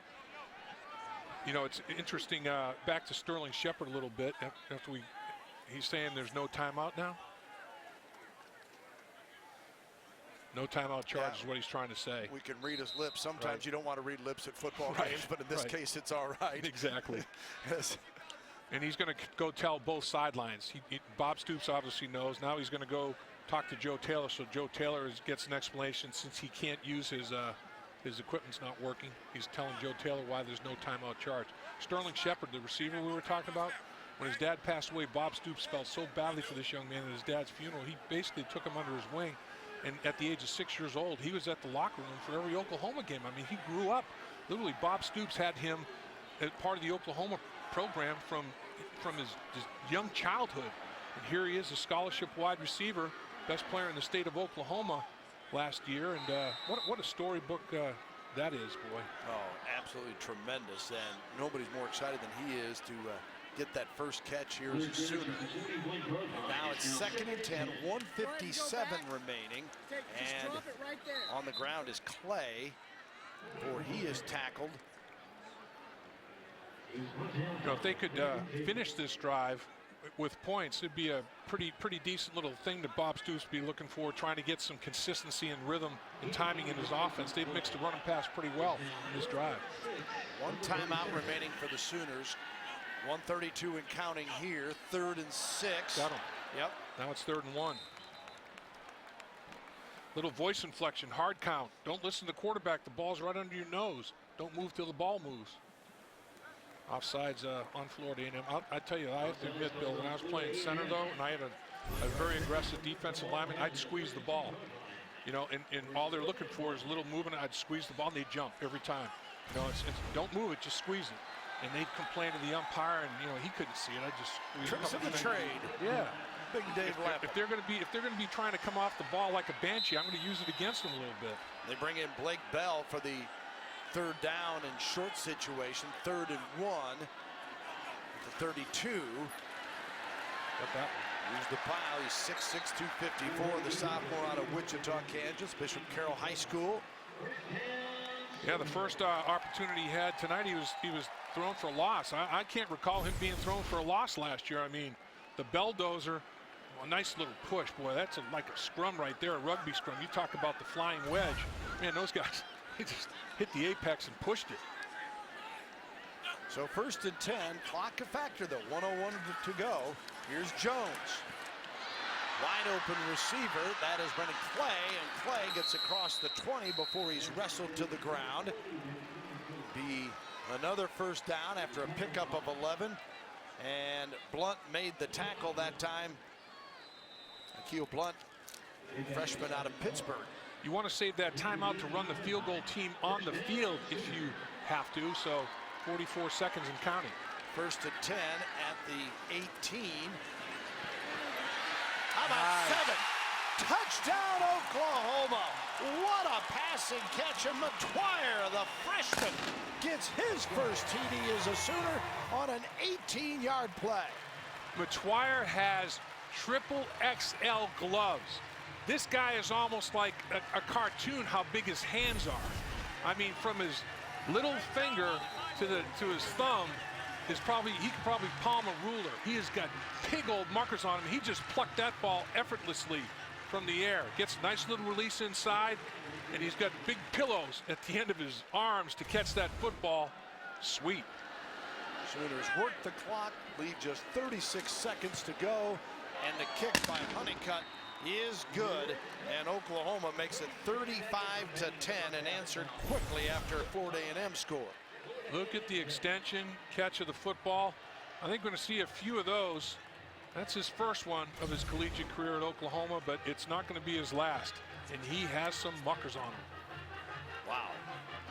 You can see why Sooner fans are excited about his potential. I think he can palm a dinner plate.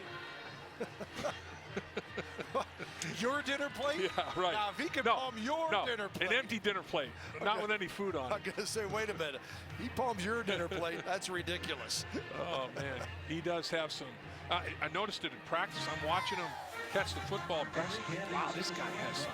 I mean, his body type, he's got some oversized hands. Yeah, he's just 6'1". Yeah, and I mean, he's got, you know, when you look at like Martinez, some of these pitchers, Pedro had these long fingers, you know, and were able to do things leveraging a baseball. This guy has got special ability because of those long fingers catching the football.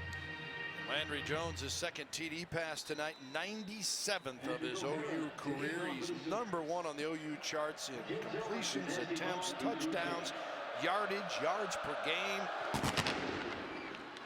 But wanting to lead the Sooners to a championship. This one comes to Owens at the 10 and brought down there with 31 seconds remaining. Bob Stoops is going to like that drive, Bill. They got the ball with about 4 minutes to go in the half, and there's a 2-minute drill, there's a 4-minute drill, and they just executed the 4-minute drill to perfection. Keep the ball, don't let the opposition get it back at all to end the half, and finish it with points. that's like cherry on top of the sundae. I mean, that was a great 4-minute drill executed by his offense right there. And the thing that Landry Jones, he needs 3 more wins, Bill, to be the winningest quarterback in Oklahoma history. And that's what quarterbacks are judged by. So if he gets this victory under his belt tonight, he'll need 2 more wins to be #1 all time. And that is what the game is all about, winning football games. So the president, David Bourne, strolling down there on the sidelines as well, as Florida A&M willing to take a knee and say, all right, we've had enough fun for 1 half with a 35-10. They did get the field goal and that exciting 75-yard pass play that Harvey scored on, that Landry Jones answered, though, with a couple of TD passes, 1 to Stills and 1 to McTwire, after Damian Williams had 3 touchdown runs to get the Sooners going early on here tonight. So at intermission, 35-10, Oklahoma over Florida A&M, as the Sooners have had a couple of miscues, but overall they're still well in control of the game. Yeah, there's no doubt. I mean, you think about it, Stills had a touchdown pass that was dropped. You know, penalties nullified some big plays. It wasn't perfect. Bob Stoops is still looking for more precision, but that's a talented football team you see running off the field to the locker room at halftime. And the Sooners with 282 yards to 154 for Florida A&M. And let's send it down to Chad with Coach Stoops. All right, Coach, couple of turnovers, but 5 red zone trips, 5 scores for the offense. Defense gives up just 1 big play. How did you feel about the first half? Well, those are the things as a coach you're bothered by. Turnovers, you know, that's a poor job on our part. So we got to take care of the football better. Defensively, we gave up the 1 play. You know, we got to be better than that. That shouldn't happen. Our safety got crossed up. He was supposed to be deep in the middle. He wasn't. And that's how those kind of plays happen. So we got to be sharper. Okay, Coach, we appreciate it. Thank you. Guys, back up to you. All right, Chad, thank you so much. As Bob Stoops and the Sooners always looking for better execution, but leading at 35-10. And what about the rest of the Big 12 today? Kansas State next up, 52-13 over Miami. Iowa State knocks off the Hawkeyes. Big win right there. Kansas nipped by Rice 25-24. As Charlie Weiss finds out how tough it's going to be up in Lawrence, Kansas. So with those 3 scores, TCU's drubbing people. Now they're 12-1, the Big 12. At the half, Texas could be 13-1. Texas could make it 14-1. Oklahoma State, Arizona. I mean, they went 9-0 last week, the Big 12 did. And so far, only one loss this week by 1 point with Kansas. So Big 12 faring well in the early stages of non-conference competition. And they all play one another in this 10-team league. Now that they've added TCU and West Virginia, it'll be fun to follow. So far, so good for Oklahoma here at 35-10 at intermission.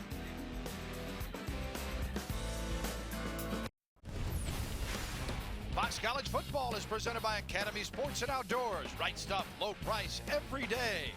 By Ford, it's the Built Tough Truck Tough event at your Oklahoma Ford dealer. Ford is the best in Oklahoma. And welcome back here to Norman, where the Sooners have the edge, 35-10. Bill Land, Dave Lapham with you, and always looking for perfection. Bob Stoops not elated, but they have certainly controlled the football game. Yeah, there's no question about it. He's upset about turnovers, penalties, and he should be. I mean, he's the head football coach. They put 35 points on the board, but they could have had 50. Yeah, almost easily. In fact, gave away a touchdown, in fact. But a lot of performers have contributed. Started off on the ground with Williams getting 3 TDs. Yeah, 7 carries on the night. 3 of them went for touchdowns. Nice job by the offensive line right there, clearing a path. Very, very easy touchdown for Williams. He had to work for this one, and he's showing second, third effort. Powerful leg drive. He gets his 2nd touchdown, nose for the end zone. Fullback, beautiful block. Brown on the perimeter, excellent. Arch it into the end zone, full extension. Tremendous play by Williams. Now, okay, let's get Landry Jones going with Kenny Stills. Nice touchdown pass right there. Again, this is the one big play. Mistaken coverage, safety not over the top where he should be. Bob Stoops talked about it. Travis Harvey makes him pay with a 75-yard touchdown reception, the only 3rd down conversion they made in the first half. Landry Jones. McTwire. That's going to be more than once, boy. That's going to happen over and over again. This kid has got special talent. Upside potential is extraordinary. Turnovers, a negative for Oklahoma. They're -1, but just about every other category they're dominating. In my mind, Bill, here's a stat, though. Oklahoma has 2 punt returns for 105 yards. A&M has 1 punt return for -4.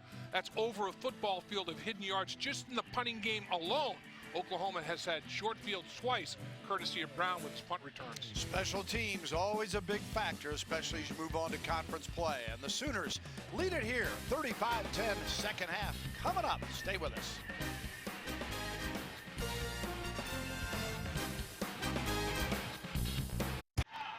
Welcome back to Norman as the Sooners getting ready for the start of the second half of their home opener and a lead of 35-10 over Florida A&M. Bill Land, Dave Lappin, Chad McKee with you here as Oklahoma trying to stay unbeaten in this young season, coming in ranked number 5. They'll have a week off next week before Kansas State. And Dave, I would guess that Bob Stoops has got to be thinking, man, we need to put these guys away early so I can play more people to find out exactly just how deep is this team. Yeah, I think that's a good point, but he's torn between, I got to get my guys in rhythm because I have a week off, and you know, they're not really in rhythm yet. They're still making too many mistakes. It's not as precise as I want it, but I do want to see some other guys. I don't want to expose my starters to unnecessary snaps when I have the game in hand, so that's why Bob Stoops makes the big bucks. He's going to make those kind of decisions. Such a dilemma here as college football. Boy, it's great to have it back as the Sooners taking care of business here so far in Norman. And folks, after this one will be quickly around here in this state. Bedlam's always a topic, and Oklahoma State plays Arizona. You think Mike Stoops, who was the Arizona coach, have a little interest in watching that game as well, right? Right. And Oklahoma State goes out there with a true freshman at the quarterback position. You know, he had the home field advantage and a non-worthy opponent, 84 points. And a little different story going out there to the desert playing Arizona to see how he responds. So we're ready for the second half kickoff, and the Sooners will get possession here as Clay is the deep man, and he and Finch, and comes up to 15, the 20, breaks a tackle and hit hard at the 32-yard line as Finch carrying the football. And Oklahoma, pretty good field position there after the kick that came off the foot of Chase Varnadar. Number ones are in the huddle right now in front of Bob Stoops. You know, you're looking at guys, Brown, Matwire. I mean, he still wants to see these guys get things established. And if they put a drive or two together that Bob feels good about, I think you'll start to see substitutions, but he's not totally happy with what he's seen yet. Oklahoma with Landry Jones 15 of 23 for 211 and 2 scores in the first half, and tosses it out here. Stills, who, remember, that shoulder banged up a little bit there on that play where he slid into the wall, gets a 4-yard loss here. Nice read by Bobby Jackson. No block on the perimeter. And boy, he just blew that up. It was an outstanding effort. Brandon Green, the tight end, couldn't get out there and knock Bobby Jackson off the play. Stills' 8th reception of the evening for 87, make it 88 yards, and it's now 2nd and 13. Screenplay is blown up too as they knock it down. And Oklahoma, a little bit of a slow start here. It'll be 3rd and long coming up for the Sooners on their first possession. Good pressure by Scott that time. Hendrick Scott, the senior out of Tallahassee, Florida, was there. Yeah, and the pressure is significant. And Landry Jones is retreating. You know, he's trying to set the screen up, just didn't get it up high enough, didn't get enough loft on it for that middle screen. And penalty flags and timeout called. Did Florida A&M have 12 men in the field? I mean, penalty flags were thrown. The coaches were calling timeout vehemently before the timeout called before the flags. Joe Taylor. Here we go, substitution. Yeah. Defense, 12 men in the formation. A 5-yard penalty. It's 3rd down. It was too late. They were trying to call the penalty like Oklahoma did, but the flags were already thrown.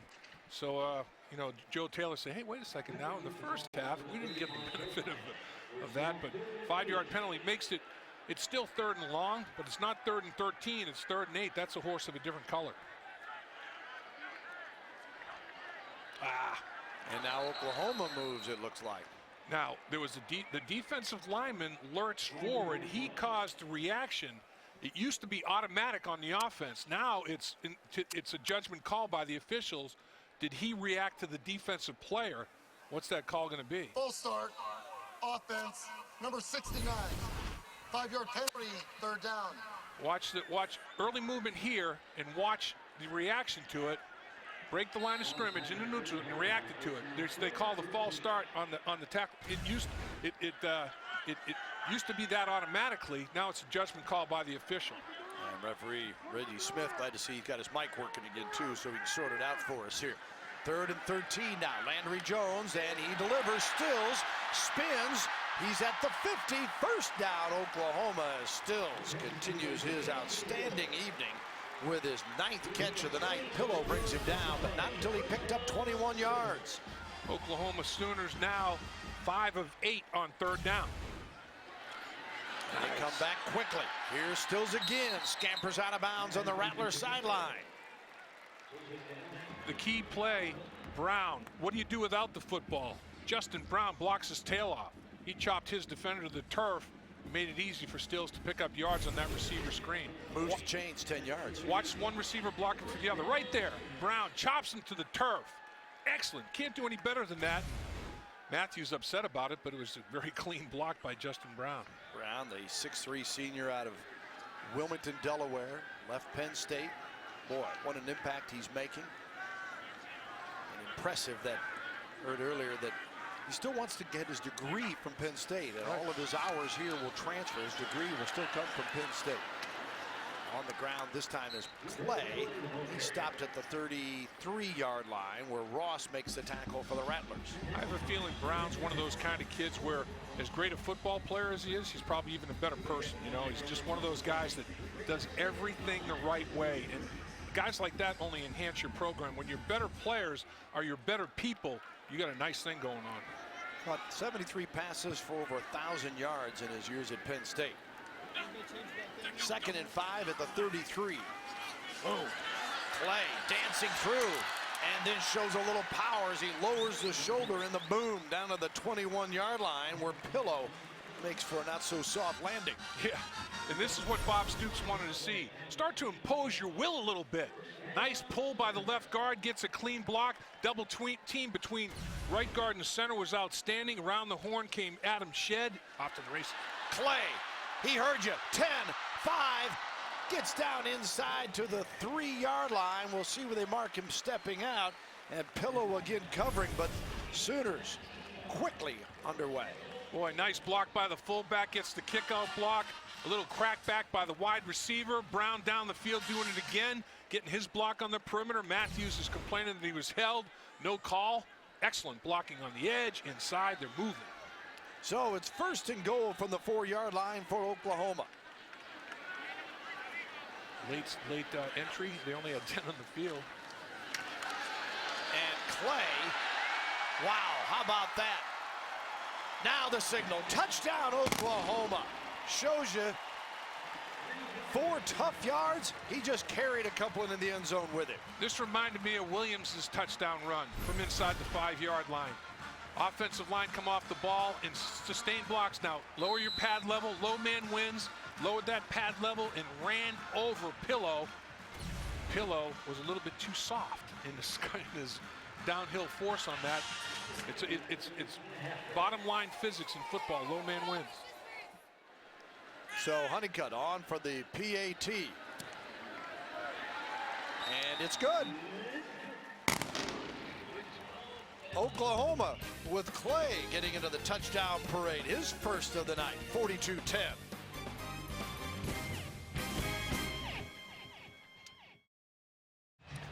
Brennan Clay makes it 42-10.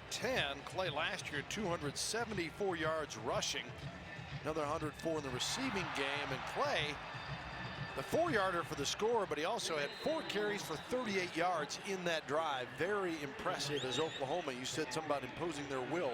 Pretty well what they did, wasn't it? It was up front, fullback, wide receivers blocking on the edge. Coaches have to be excited about that one. It looked pretty efficient. So Oklahoma will kick it off here. Patrick O'Hara and deep James Owens. And he will take a knee. We'll send it down to Chad McKee.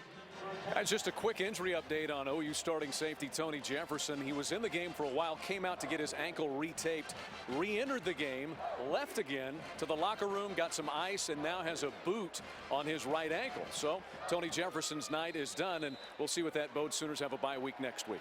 Yeah, usually a lot of times boot like that, Chad, is just precautionary, you know, keep the weight off and all that stuff. But obviously he's got himself a sprained ankle. The key is that a high ankle sprain, by definition, high ankle sprain, tibia and fibula get pulled apart. A lot of soft tissue damage in between there. Hopefully it's nothing like that. 1st and 10 at the 25 for the Rattlers, and Fleming hands it off, and up the middle is Eddie Rocker, the senior out of Ocala, Florida. Sprints to the 30-yard line, picks up 5, where Tom Wharton makes the tackle. Eddie Rocker at 5'8", 175 will rock you now. I mean, sometimes surprises come in little packages. He packs a little thump to him. Rocker, 6 carries, 26 yards in the first half. Also caught 1 pass. Fleming was 10 of 17, throwing 127 yards. Of course, he had that 75-yarder to Harvey for a TD. Handoff here is good for a couple to Rocker. Out to the 32.5. Corey Nelson, the stopper. They give him 3 yards on the play, and it'll be 3rd and 2 for the Rattlers. You know, last week against Tennessee State, 13 carries, 90 yards, just slightly under 7 yards a carry. He had a 33-yard long carry. Did little Rocker, and I say little respectfully. I mean, he's one of those guys that it's trying to tackle a pectoral and a quadricep. He gives you no hitting surface at 5'8". 3rd and 2. Fleming, incomplete, intended for Harvey, and Colvin was there to cover. Well, that's a great job by Colvin, Bill. He drove on that football. He broke on it like he was the intended receiver. That was just, he's entitled to his space on the field as well. That was just an outstanding play. Perfect leverage on the ball. Rattlers, who were 7-4 a year ago, 5-3 in the MEAC. This year they're picked to finish 4th in the league. Same conference as Savannah State, but a different level team. MEAC, is there Shadrach and Abednego too? The kick here by Holdren, and watch out, here they come again as Oklahoma with Justin Brown is putting on a show in the punt return game. Some tough yards as he got a flag. And a flag on the play there. Yeah. Want to sort it out here before we go. This one may nullify this potential effort. During the return,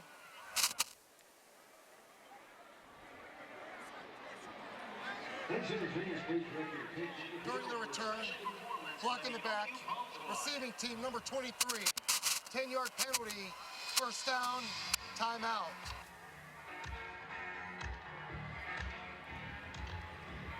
So, a 42-yard punt.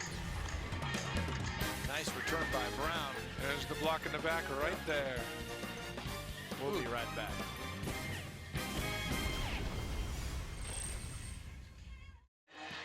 Beautiful picture on a beautiful night. Triple-digit temperatures here in Oklahoma. Way too much of the summer. And then voila, a storm yesterday blows through. And you couldn't have asked for a better night for college football. I'll tell you, this is beautiful big man weather. I mean, I used to love to play at night when it was 70 degrees. You could run all day. I mean, you felt like it's so energized. What about the little guys? Isn't it a nice night for them too? They can run all day no matter what. But when it's 105 degrees, the big men, the Clydesdales, need a lot of water. Well, Oklahoma is taking care of the Sooner fans' thirst so far with it 42-10. And after the penalty backed up, though, 1st and 10 from the 11-yard line, and that'll take care of that. Is off to the races. Here come the Sooners again. Williams trying to go the distance and does. Touchdown, 89 yards.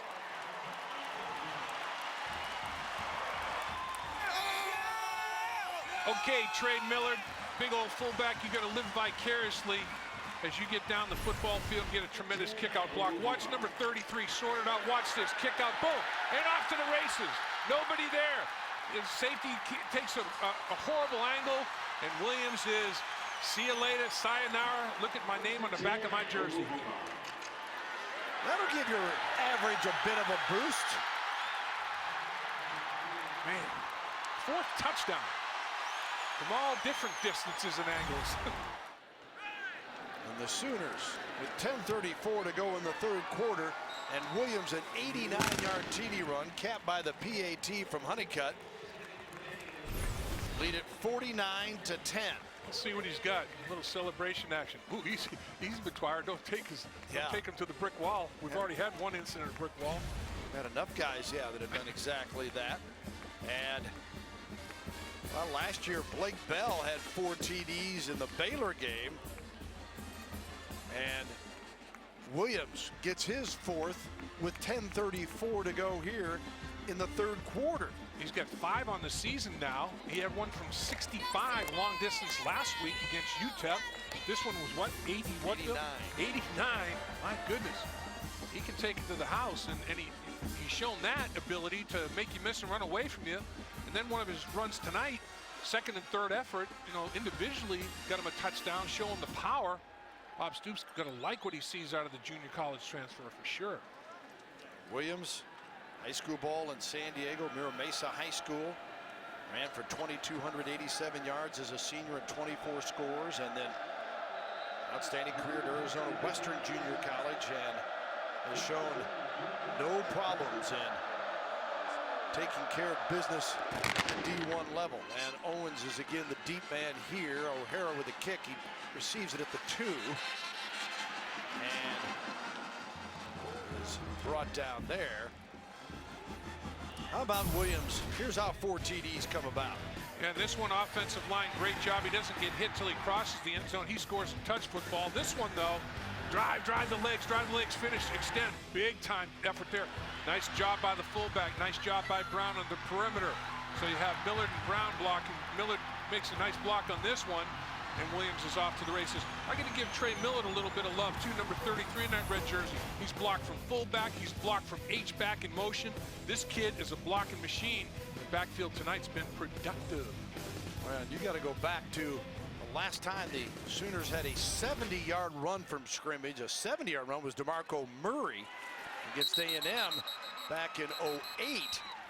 And, of course, DeMarco Murray, pretty good performance for the Dallas Cowboys in their season opener the other night. They're finding out just how valuable he is. And here's Williams in his 2nd game with an 89-yarder. And one final comment on Trey Millard, the number 33, the fullback, H-back move guy. He's an honorary member of the Hogs. I mean, he's the 6th blocker out there. He has done a tremendous job all night. It's like having an extra guard out there in the backfield, the way he's knocked bodies around. Now the other way for Fleming. It is 2nd and 4 here. Play action. Looking upfield for Harvey, and incomplete. Okay, that time, Bill, when you saw the throw to Harvey, what we have is safety over the top. On the 75-yard touchdown, there was no safety over the top. He got confused and assignment error because of formation, whatever happened to him. This time, no harm at all because it was a cornerback underneath, safety over the top. So it makes a 3rd and 4 for the Rattlers of Florida A&M, trailing 49-10. 14-0 Sooners of the quarter, 35-10 at the break, and 2 more touchdowns here to start the 3rd quarter. Rattlers trying to slow it down a bit. Incomplete and nearly picked off there on the diving attempt. That was Harris that nearly snagged it. Good coverage by Colvin once again. Tremendous play by Harris, making big effort. Mike Stoops has to be excited about the effort that his defensive players are giving him. You know, they have to clean up the mental errors, but physically, and they're playing hard. Well, yeah, and they've given up their first touchdown as a defense this year, but it came on a 75-yard pass play. Mental error. It's not like anybody has been able to grind it out on them, and granted, game 2, but making progress. 4th and 4. And again, Brown is the deep man all by himself at the 30. Kick away from him. You got to do it. Directional kick. Make it tougher on him. Don't kick it down the middle of the field anymore. He's already proven he can beat you. Holdren does that, keeps it away from the explosive Justin Brown. We'll be back with more in a moment. How about Oklahoma special team star Justin Brown tonight? Boy, put your foot in the ground and get up the field. You're not going to arm tackle him. He's 6'3", 210. You got to hit him to get him on the ground. This one 43 yards out of bounds at the 4-yard line. And then this one's even better. Make a decision, put your foot in the rock to get up the field, pick up some blockers. 62 yards later, another short field for his offensive football team. And then this one nullified by penalty, but he picks up 5, 10, 15, about 14, 15-yard return right there. That dog will hunt all day, every day. The 2 punts that have counted, he's averaging half a football field on his returns. That's flipping field position big time. That's what Brown can do for you. Yes. They won't be asking that any longer, will they? Not that they needed to after his stellar career at Penn State. Now the Sooners getting a few other people into the action here as the nice carry that time by Millard. And Oklahoma giving Trey Millard, talked about the blocks he's provided. Yeah. He said, give me the football. Absolutely. You got to reward this guy. All he's done has been a great teammate blocking people. So, hey, have the tailback block for me one time. And I'll tell you what, Brendan Clay did a heck of a job. Nice kick-out block for him, reversing roles for each other. Millard ran for a couple touchdowns last year, had one receiving. And look at that gap. Oh, and the hurdler as he goes over the 45-yard line of the Rattlers. He kind of did the Edwin Moses deal. I mean, he went up, up, and away. Check this out, little misdirection. Size him up, good, go up and over. Pretty good stuff. 15 yards. Man, Shevitz, that's strong. If I did that, land, ACL, MCL, PCL, every CL gone. Cartilage, I mean, it's strewn all over the field. If you got that high, yes, that's true. Sure that would be the landing. And I've had earthquakes up here in Oklahoma recently. Little tremor. So, I could get the Sunday paper under my vertical. Bill Landane, Latham, Chad McKee with you here tonight. And Oklahoma just shredding him on the ground now as Williams said, I want more. He's already got 4 touchdowns, and in fact, that 89-yarder was the 7th longest in OU history. The touchdown run he had. We got a Jonathan Butler player there. Yeah, Jonathan Butler's gimpy at the 25-yard line. He's trying to hopscotch off the field. Needs a pogo stick out there. Now I think honestly, A&M is starting to wear down. They didn't travel that many bodies, and they're starting to just wear down big time. And I think the training staff thought he was cramping, but he's saying, no, it's my ankle. Jonathan Butler with the hurt there, and you see the breathing that's going on out there. Hands on hips and heavy breathing usually means I'm tired, coach. Yep, Joe Taylor's club will be home next week to take on Hampton. And the Rattlers know it's a long night here with 8:20 to go in the third, and it's 49-10 Oklahoma. Rattlers on the short side, 49-10, but Joe Taylor, the coach of Florida A&M, he played with a dear friend of mine at Western Illinois, and I called him because I hadn't met Joe before, and he said, unbelievable guy, great coach, Bill. Well, those numbers justify the coaching end, and great success throughout his career at Virginia Union, Hampton, and now his 5th year at Florida A&M. And he knew coming in here it wasn't going to be a party, but his ball club has shown a lot, and he's also missing, 3 or 4 key players that were suspended for this game. Absolutely. What he wants to see right now, Bill, is it's easy to play hard when you're up 49-10. Who's going to play hard for me when you're down 49-10? Those are the guys that I want to try to develop. He wants his guys to still play hard even though they're down. And on the carry, stacked up. See the unsort is Williams carrying the football once again. Joe Taylor and Joe Taylor and Bob Stoops coached together in the Hula Bowl, Bill, after Oklahoma won the national championship. And Bob Stoops said he has a picture of Joe Taylor and himself coaching out there in Hawaii in sandals and flip-flops. I mean, that's a nice little coaching job. I take that job. Williams, 10 carries, 156 yards now for Oklahoma. 2nd and 6 with the ball on the 22 of the Rattlers. Landry Jones picks a receiver, completes it, and Millard slipping out of the backfield. And a couple of runs. Now reception, 12 yards on the play. I beg your pardon. That's Marshall Musil. Who, like Millard, has made a couple of key blocks tonight. Now he's getting a little chance to carry the ball. He had a double block on one of the punt returns by Brown. I mean, he picked off a couple guys, get Brown going, and he did a nice job running a nice little option route. Makes it 1st and 10. Looks like they can go right inside the 1, and they won't be necessary. Here is Clay with a touchdown. Clay gets his second TD. Well, now Oklahoma's knocking people off their feet. George Maxey that time, linebacker for Florida A&M, got cut to the ground. And when you get cut in half, you can't do anything, and that there's a natural lane there, and Clay took advantage of it. Let's see number 6 in the white jersey, Clay. Cuts it up inside right there, taken to the turf. Nice job, outstanding job on the perimeter once again by the wide receiver. That time it was the Colton. Good effort. Clay's 8th carry, 62 yards, 2 touchdowns, and Honeycutt for the PAT.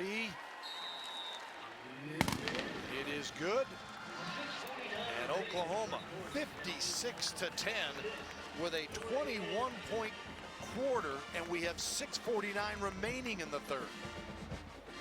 Yeah, this is about to get ugly boogie, unfortunately. Wow. Well, I told you that they better have another set ponies over there for the schooner, because we still got a ways to go. Yeah, that's parents' money's being well spent there. How about the flag holder right there? You got to apply for that position as one of the Roughnecks? Or is that what the freshman gets? Yeah, right. You got to work your way up to a better seat location. That's right. Being dragged upside down outside the bottom of the wagon. And all the blood had rushed you that day. Give you a little headache. Oklahoma will kick it off again. Another sellout house here tonight at Gaylord Family Oklahoma Memorial Stadium. Last year they played to 104% capacity. The Sooners, this is their 81st straight home sellout. Since Bob Stoops arrived, every seat's been bought. And the kick from O'Hara. Owens waits at the 1. 10, 15. Oh, hit hard, knocked backwards at the 20-yard line. And Millard made the tackle after a 19-yard gain. Yeah, guess who? I mean, all he wants to do, Millard, is thump people. He wants to run them over, he wants to block them on the ground, pancake them, and he wants to smack them covering kicks. That's a football player right there. I love that guy. I mean, I'll take him. That's guys like that is if you have enough of those on your roster, you win a lot of games. A lot of blue collar, dirty work, loving every minute of it. Football player. So Florida A&M possession with 6:44 remaining in the third. 1st and 10, and new quarterback. We're leaving Damon Fleming and Tyler Bass with a pitch and catch to the wing, and that's Etheridge with the reception. So Bass connects on his first pass. 6'3", 220, a senior from Memphis, transferred from Memphis. Nice little run fake, little naked bootleg. Hard run fake to the right, let the quarterback roll out to the left all on his own, unprotected. Ran a little tight end drag off of it. Well executed by Florida A&M. Oklahoma bit on the play fake pretty hard defensively.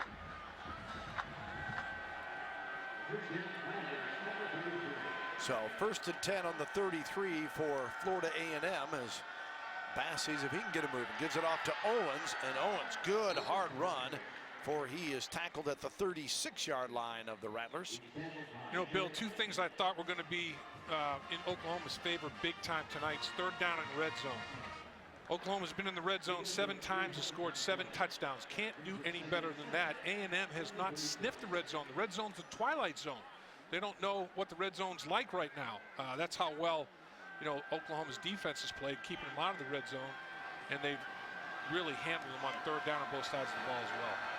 Bass threw for a touchdown last week against Tennessee State on his only pass play. Connects to Owens here. Owens looking for some help, tries to cut back against the grain.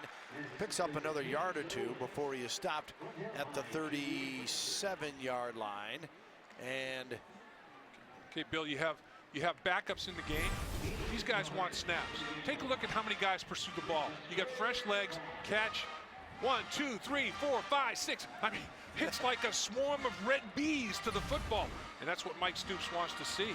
Everybody run to the ball. You run to the ball, good things happen. 3rd and 5. Oklahoma crushing A&M 56-10. And the Rattlers trying to get some offensive consistency, give their defense a little breather, and they do it with Harvey on the receiving end. That'll move the chains. Yeah, no question about that. Laundry everywhere. Gary Simon, I think, is the player that got him, a freshman from St. Petersburg, Florida. And anytime you get your hands up in the grill. Personal foul, face mask, defense number 27, 15-yard penalty, first down. You have to lower your aiming point. Anytime you tackle up around the shoulders, you have a propensity to get it up around the grill. And he grabbed it right around the side of the face mask. You can see long arms right there. Whoop, reach out, grab them, tug. Ooh, that's the exorcist. You don't want to see that. So it gives them a first down at the 36 now of Oklahoma, and things looking up for the Rattlers under the direction of Tyler Bass. Hands it off, spinning is Owens. Not much doing, got a couple for his stop at the 33. Aaron Franklin, sophomore from Marshall, Texas, makes the stop. And this is the stage of the game that you talked about, Bill. Okay, Bob Stoops wants to get guys in there to see if he has quality depth for Big 12 play. Because when you go through the meat grinder of the Big 12, you're going to get some guys nicked up. Do I have a next man in at defensive tackle? Do I have a next man in at middle linebacker? I got to find out. Remember, the Sooners week off next week, and then Kansas State to open Big 12 play. Owens and squirts for a couple. We'll check in with Chad McKee. What about another quarterback playing for Oklahoma? Well, we may just see that in a few moments. Blake Bell is loosening on the sidelines. Can't confirm that Landry Jones' night is done. Hasn't taken off his shoulder pads or anything. But the Belldozer is loosening his right arm, so we'll see if he enters on the next OU series. Yeah, people that have followed Oklahoma well aware of his running exploits and coming in short yardage situations last year and the start of this year. But this guy can launch it too. Big guy, strong arm, and again, you're talking about for Oklahoma, if something happens to Landry Jones, who's my guy? Right, is he the guy? But first things first, they need to stop Bass. He escapes a couple of defenders. Now on the ground at the 30, he slides, but he's short of the first down. He needed to get to the 26-yard line. Shannon made the stop there.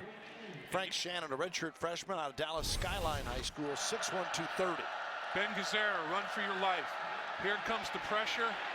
Okay, now you mark the ball where you start your slide. And he started his slide. He slid a yard or so, but you have to move it back to the 20, just inside the 29-yard line where he gave himself up and started the slide. They still have not penetrated the red zone. A&M Rattlers kicking field goal from snap of the ball from the 29. You're dating yourself with that reference, but all those 50 and older knew who you're talking about. As the Varnador gives the field goal attempt, and it is good. So Florida A&M makes the most of it there as a 46-yard field goal, and it's 56-13. There's a coach that's trying to everything he can to keep the spirit of his football team alive. Joe Taylor says, hey, we'll take a field goal drive. You know, I mean, this is a darn good defense, even though they're liberally substituting at this point in time. I want to see my football team finish the game. No matter how bad it gets, I don't want to see one guy spit the bit. I don't want to see one guy quit. Right now, I'm evaluating the character and fiber of my football team. How is it going to turn out? 2:10 remaining here in the third quarter as Oklahoma will get the kickoff. And we'll see if Blake Bell comes on in place of Landry Jones as Joe Taylor strolls the sidelines for the Rattlers. First ever meeting between these two schools. Oklahoma with 4 players from Florida. Roy Finch is probably the one that's closest to Tallahassee from Niceville, Florida.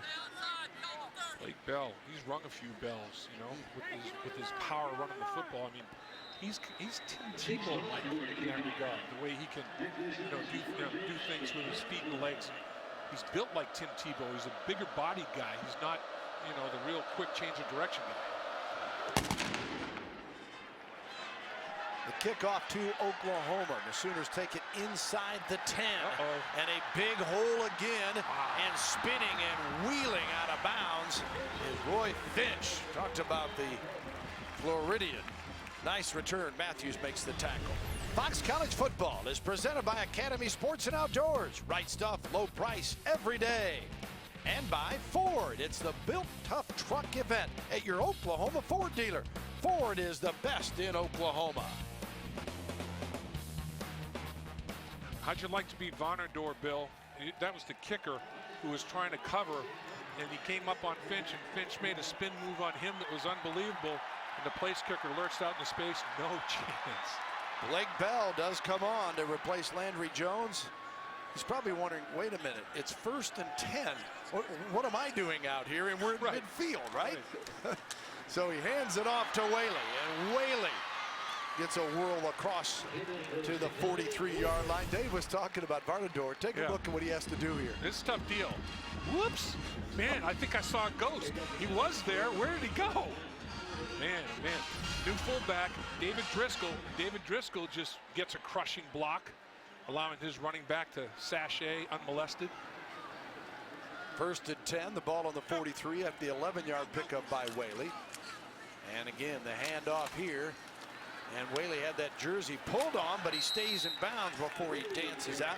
Now remember, Whaley, the senior from Lawton, Oklahoma, transferred from Langston, took everybody by surprise when he came in last year as a walk-on. Ended up with 627 yards, but broke his ankle against Kansas State and limited to just 7 games. He's still kind of rounding back into just game shape. I think he's lost a little explosion, or he's a little tentative, I think, because of the broken ankle. He at least has experienced contact now. The biggest thing to get over is the mental, psychological part of getting hit and realizing you're going to be okay. On a Lawton MacArthur High School, 2nd and 6 after that 4-yard run, and he reads it right here. And the 1st down and more as he takes it to the 30-yard line of Florida A&M. Nice patience and vision right there. He pressed the line of scrimmage pretty well before he made his first cut. Let the big boys up front do their job. 9 yards on the play, and the Sooners inside a minute to go in the 3rd quarter. And Oklahoma looking for their 4th touchdown of the period. They officially have put A&M in the meat grinder in the 2nd half. I mean, they are just knocking them around up front. They've run for 284 yards and passed for 252 right now. Ooh. And Bell goes down here as good pressure that time, and Bobby Jackson, the tackler, getting the sack on Blake Bell. -6 on that play. And they brought the blitz, and at that point Bell has to realize, you know, get rid of the football. Decide and make a quicker decision, and don't put your team in jeopardy, forcing it somewhere, but don't take the sack. Throw the football away legally, throw it in the direction of a receiver, but don't put yourself behind the 8 ball, behind the chains like that. Bell 6'6", 254, the sophomore out of Wichita, and a chance to talk to the coaching staff here as the 3rd quarter expires, and it'll be a 2nd and 16 when we come back for the 4th quarter. The Sooners have got it rolling, though. 56-13 here in Norman.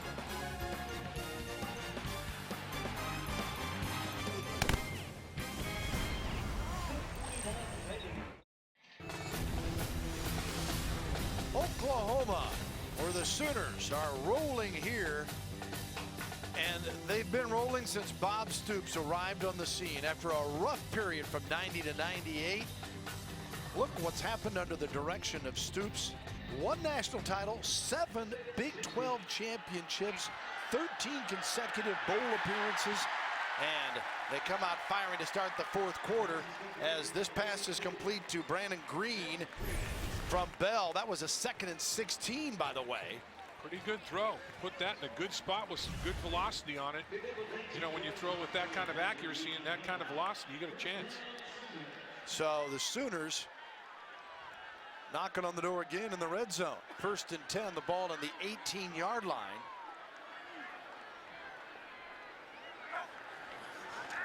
And Blake Bell, his first series, incomplete, trying to come right back to Green.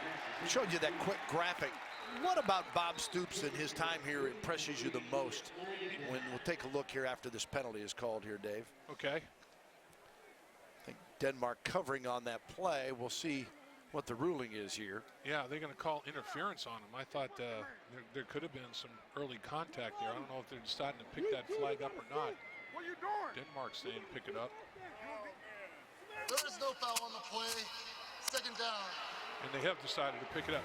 I think, you know, what makes Bob Stoops special, what separates him from the rest? Everything. I mean, he's a top-flight recruiter. He's a great game day coach. He's a tremendous strategist. I mean, I don't think he has a weakness. And, you know, he gets great players to come here, and they have fun when they come here. Consistency. It's what hits me in everything he does. Absolutely. The guy has it. He has the it factor. Oklahoma. He's got Dom Whaley inside the 5-yard line as he is brought down by Denmark. I think he's got the game of football in perspective, too. You know, he really does. The thing about Bob Stoops that people don't know as much as they should, how much he does for the community from a charitable standpoint. He gives back. He knows he's lucky. He knows he's living his dream, and he gives back. He gives back a ton. And he's always in Children's Hospital. Yeah, money, charity, time. Everything. Yeah, totally involved. Yep. First and goal to go, and Whaley cuts it up. Touchdown, Oklahoma, as the Sooners pass the 60 mark.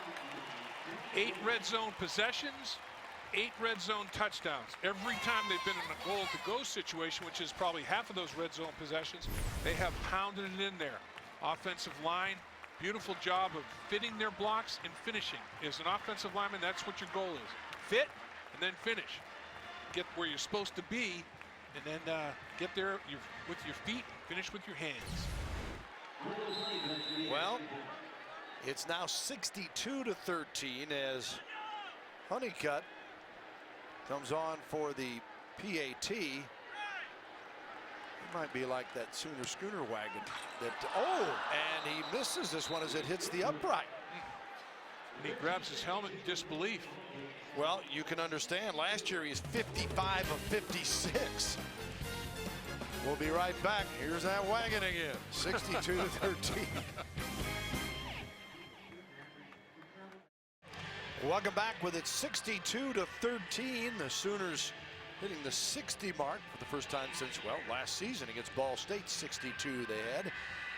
And we are early minutes of the fourth quarter, though. Bill Land, Dave Lapham, Chad McKee with you here as the Oklahoma Sooners, their home opener, very impressive tonight. There's been a few bumps, but overall, and now they're getting the opportunity to watch and see how deep this team is and make some evaluations on players who get some considerable playing time, not just a series or two. As this one goes out of the end zone, they'll bring it back out. And the thing that's exciting to the coach is the kids that are in there now, they crave these snaps.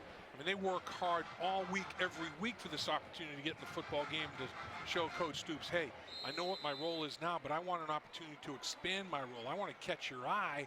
I want to make some plays that you're going to have to say, man, I got to get this kid out in the field more. And now they have their chance to do that. And it's 1st and 10 for Florida A&M from the 25-yard line. 1st and 10, Florida A&M from the 25. Bass, the quarterback again, delivers this one and caught on the play that time. 83, that's Mason Felix.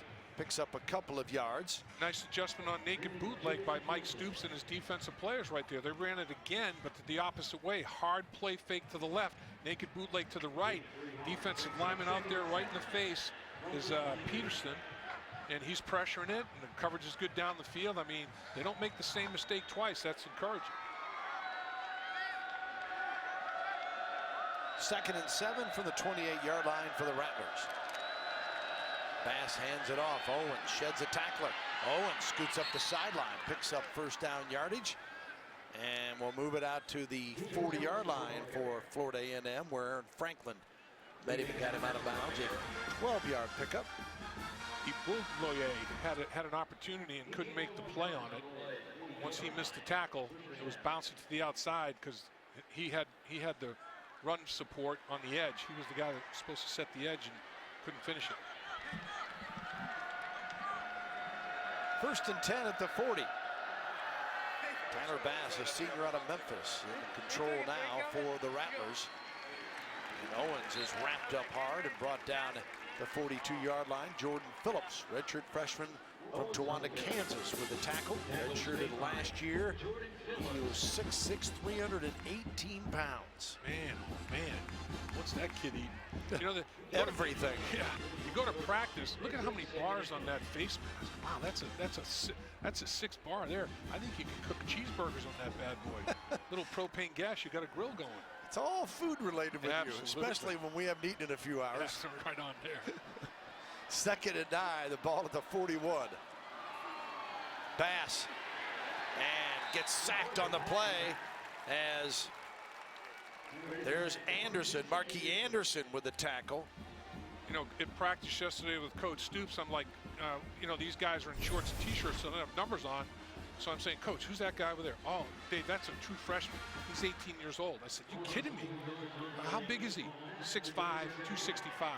Chisel. I'm like, they always have players in the funnel. I mean, Coach Stoops has done a great job of recruiting depth at every position group. Boy, they passed the eyeball test now. Yeah, Anderson, 6'3", 265 from Cibolo, Texas, Steele High School. 3rd and 13 is what that sack made it. And now pushing forward on the dive is the receiver, Felix again, but they'll have to kick it away on a 4th down and long after a 4-yard gain. Lamar Harris there to make the stop, senior from Gilmer, Texas for the Sooners. Oklahoma has dominated on 3rd down on both sides of the football, really.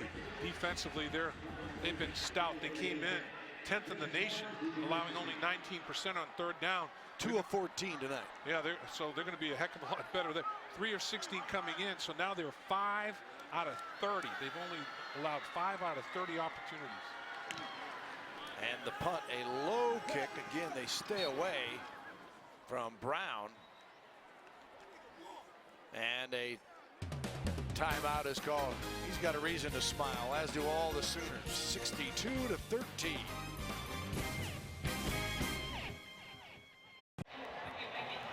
Welcome back to Norman with the Sooners comfortably ahead 62-13. They're getting some of their younger players in.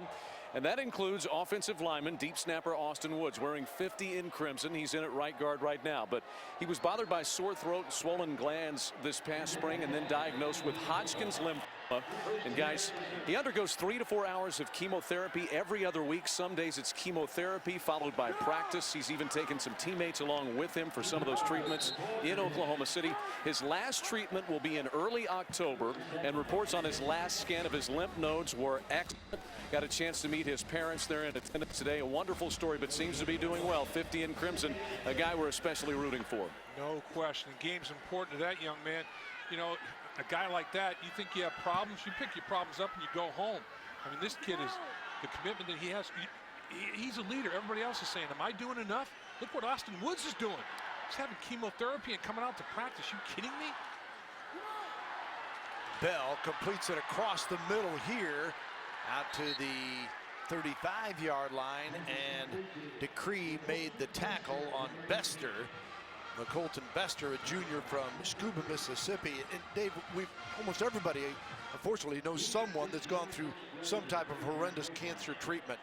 And can you imagine that individual coming out to play football and practice and go through all of that? It's absolutely incredible. It's amazing. Bob Stoops said he had chemo on Tuesday, and then he showed up to practice on Wednesday. It's 105 degrees, and Bob Stoops says, I don't think so today, Austin. No, I want to practice. He goes, no, you're not practicing. This kid is unbelievably committed. He's loving triple figure digit heat. How about this?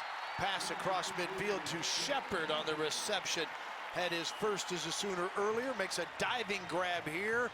And yeah, the depth is with this ball club, isn't it? It really is. And here's another great story we talked about. You know, his dad was a star here and unfortunately passed away way too young, and he's honoring his dad by wearing the number. And there's multiple generations of this family that have played here at Oklahoma. Tremendous story as well. You got 2 great stories out there in the offensive side of the football right now for Oklahoma. Shepard's second carry for 39 yards total now as the Sooners march it again.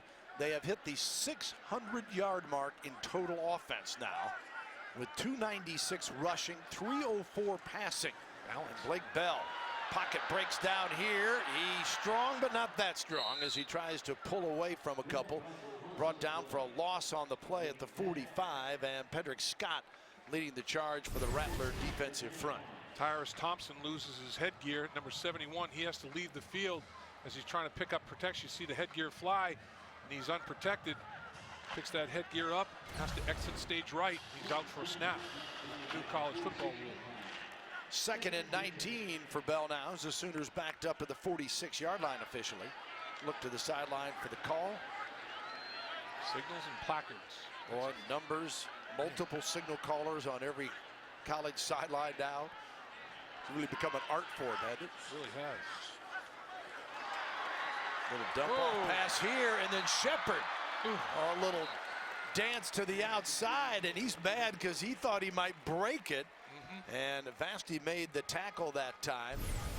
His brain was going a little bit faster than his feet. I mean, he knew what he wanted to do and made the second cut, and then all of a sudden the third cut kind of tripped over his own feet. I'll tell you, he's special though.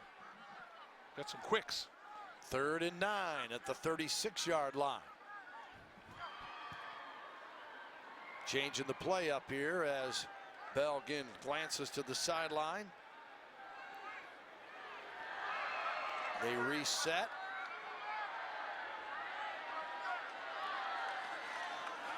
Bell chased out of the pocket. He knows what to do with it though. Runs, does he get it? It appears he did as he dives for the first down to the 26-yard line. That'll move the chains. Boy, you get him on the perimeter. He's bigger than the cornerback, safeties, and outside linebacker. That's a big body guy. Makes a nice little move, a little wiggle. Not bad. Gets right up the football field, keeps those shoulder pads squared up. Watch a little fake pass, wiggle, dive, first down. Ball at the 26-yard line. Remember, Bell last year ran for 13 touchdowns. Short yardage situations, trying to lead the Sooners here. And the handoff to Finch. He spins and breaks a couple and gets down inside the 15. Roy Finch, the junior from Niceville, Florida, picks up 11 yards. His first carry of the season. Finch puts the defense in a pinch right here. I mean, he just spins away from it, splits a couple of defenders. Tell you what, they have so much depth, so much talent on this football team. It's extraordinary.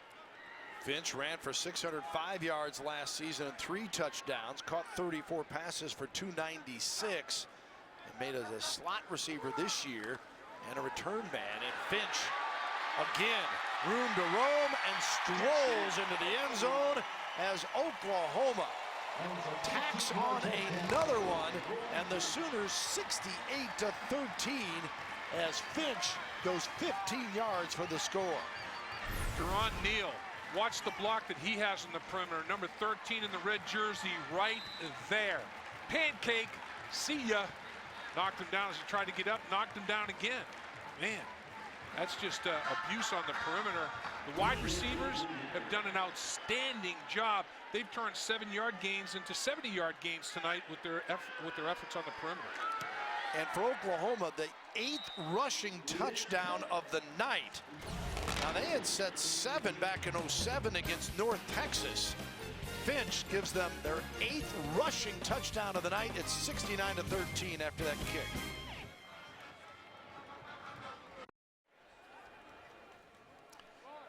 Welcome back.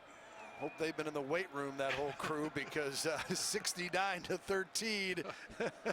You don't want to be the victim if they haven't been working out on a regular basis. Wouldn't you get nauseous after a while being tossed around that much?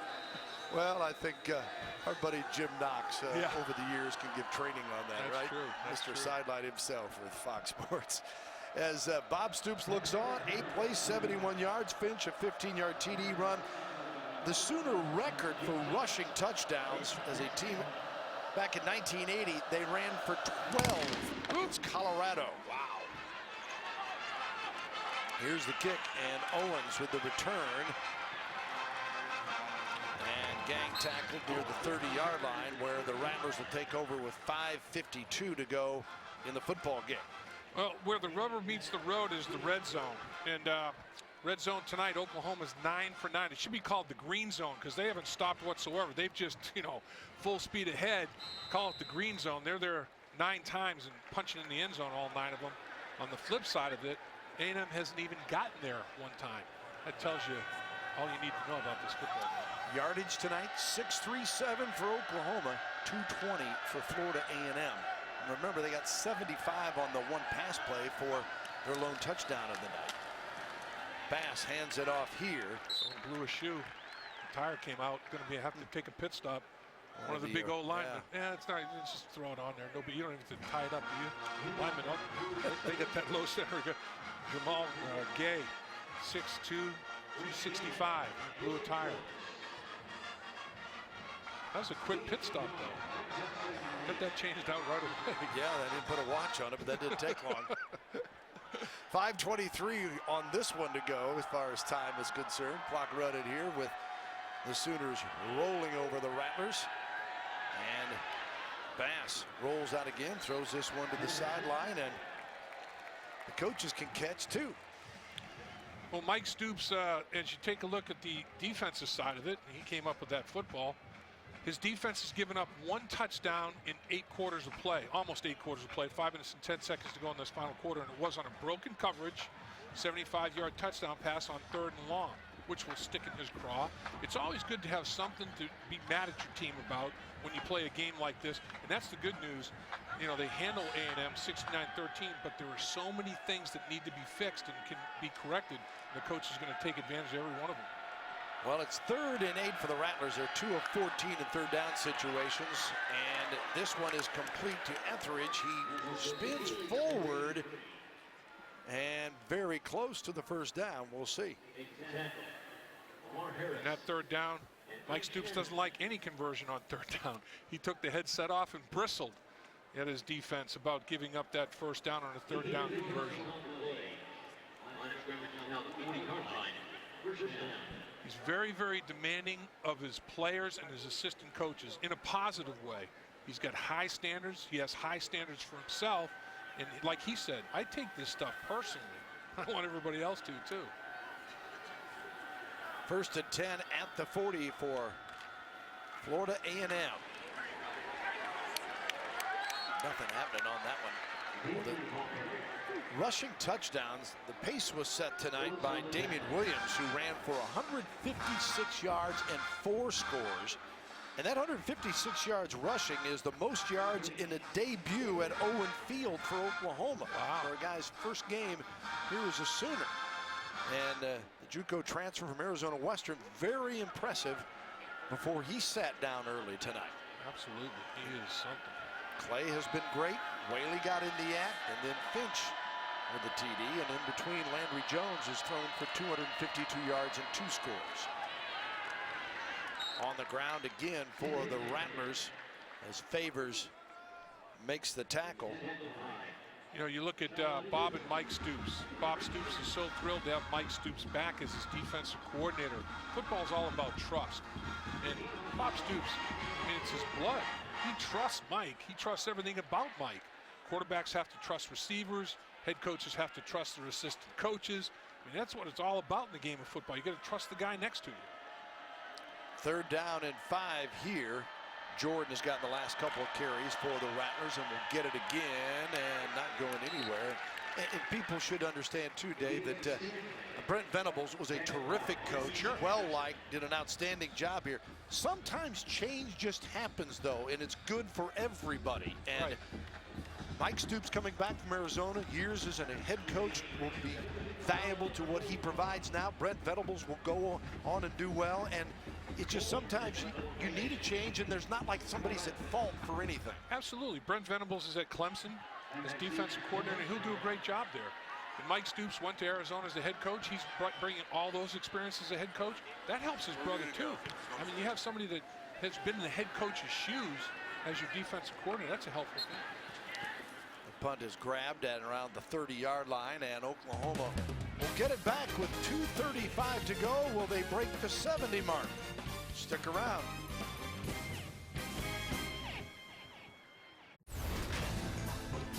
Our player of the game, how about Damian Williams with his 4-touchdown performance? 4 touchdowns, over 150 yards, and he scored them all different fashion. He showed speed, he showed ability to be patient, let his offensive line work. He pressed the line of scrimmage when he got in the open field. He ran away from people. That's when you know you have a special running back, when he can make you miss and run away from you, then when he has to lower his shoulder pads and thump you, do it all like that. Yeah, you see that Oklahoma forward built tough? Yeah, it certainly fits as our player of the game tonight, Damian Williams. So the Sooners will run it here, and Finch, who ran wild the last couple of carries, quickly starts this drive and brings it out to midfield. A couple yards shy at the 48-yard line. He picked up 16, and the third quarterback of the night, Drew Allen from San Antonio, comes in. He's 6'5", 226, a junior out of Alamo Heights in San Antonio. You know, final thing about Damian Williams, he averaged over 10 yards a carry last week. He bettered it this week, over 15 yards a carry. That's crazy. Watch out, Kansas State. 5 touchdowns. 5 touchdowns on 25 lugs. Whistles bring a halt to things here. Offense number 59, 5-yard penalty, first down. Speaking of Kansas State, if you didn't catch it, they 52-13 over Miami today. Very impressive win. Iowa State beats Iowa in Iowa City 9-6. Anytime you beat your rival out of the Big Ten like that, that's a huge win for the Cyclones. Paul Rhodes, love the guy. I mean, he always engineers upsets, major upsets, every single year it seems like.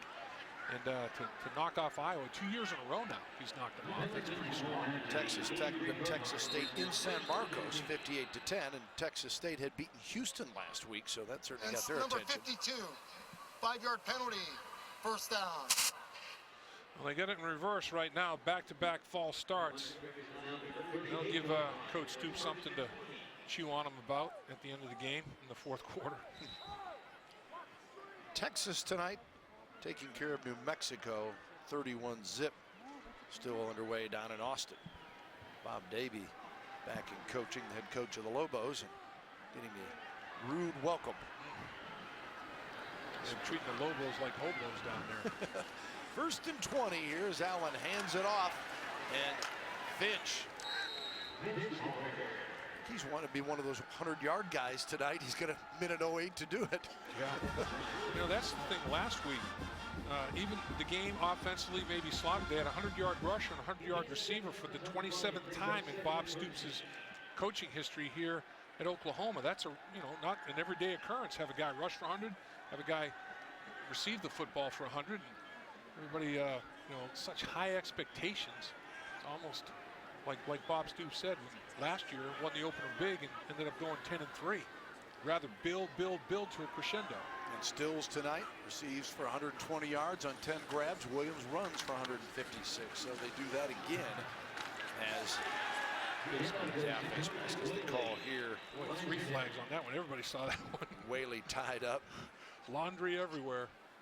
So back-to-back weeks it happens in 27th and 28th time in his coaching career. It's not that common a thing, and it happens back-to-back. So they're doing some things right, let's face it. Well, and people, if they're up, we'll let them make the call here. Personal foul, face mask, defense, number 41, 15-yard penalty, automatic, first down. No question about that. And the reason for this game, Dave, is because with all the realignment and conference shuffling, TCU was already on the schedule. And right. So they had to create an opening for a non-conference game, and Florida A&M became the victim, if you will. Right. But Oklahoma's never to be questioned on their schedule. Joe Castiglione and Bob Stoops, they got Notre Dame later this year. UTEP on the road is a representative game. Absolutely. Every year they're playing somebody of note. Played Florida last State. year, yeah. So that's not a problem. No doubt. And Florida A&M was not a problem tonight as Oklahoma rolls 69-13 over the Rattlers to go 2-0 for the 5th-ranked Sooners. They have 8 rushing touchdowns, 4 of them by Williams. Landry Jones tossed for 252 and a pair of scores. And Joe Taylor congratulates Coach Stoops as the Sooners cruise tonight. What a game, 69-13. Wonder if they're talking about that time they spent together in Hawaii at the hula ball. Probably had a little more fun than Joe Taylor had tonight. Right. Let's send it down now to Chad McKee. All right, guys, with Damian Williams, one of the stars of the game tonight for the Sooners, 4 scores. Have you had a game where you were across the goal line that many times? Oh, no, not here and not yet. You know, coming out of junior college, that's kind of what we did. We like to score, so I had a couple of touchdowns. But I like to give credit to my O-line. They did all that for me. So. What's been the biggest adjustment for you moving from junior college to this level? Oh, just the size and the speed level, but everything else, it's football, so you got to know how to play the game. After the game down in El Paso last week, I know you all wanted to execute a little bit better offensively. How did you feel about it? Oh, the game at UTEP, you know, we didn't play as hard as that we could have. You know, we had to fix the little mistakes, and we came out here. We fixed the little mistakes, but we got more to work on. So. Got a bye week coming up. Would you rather play again next week, or you want some time off?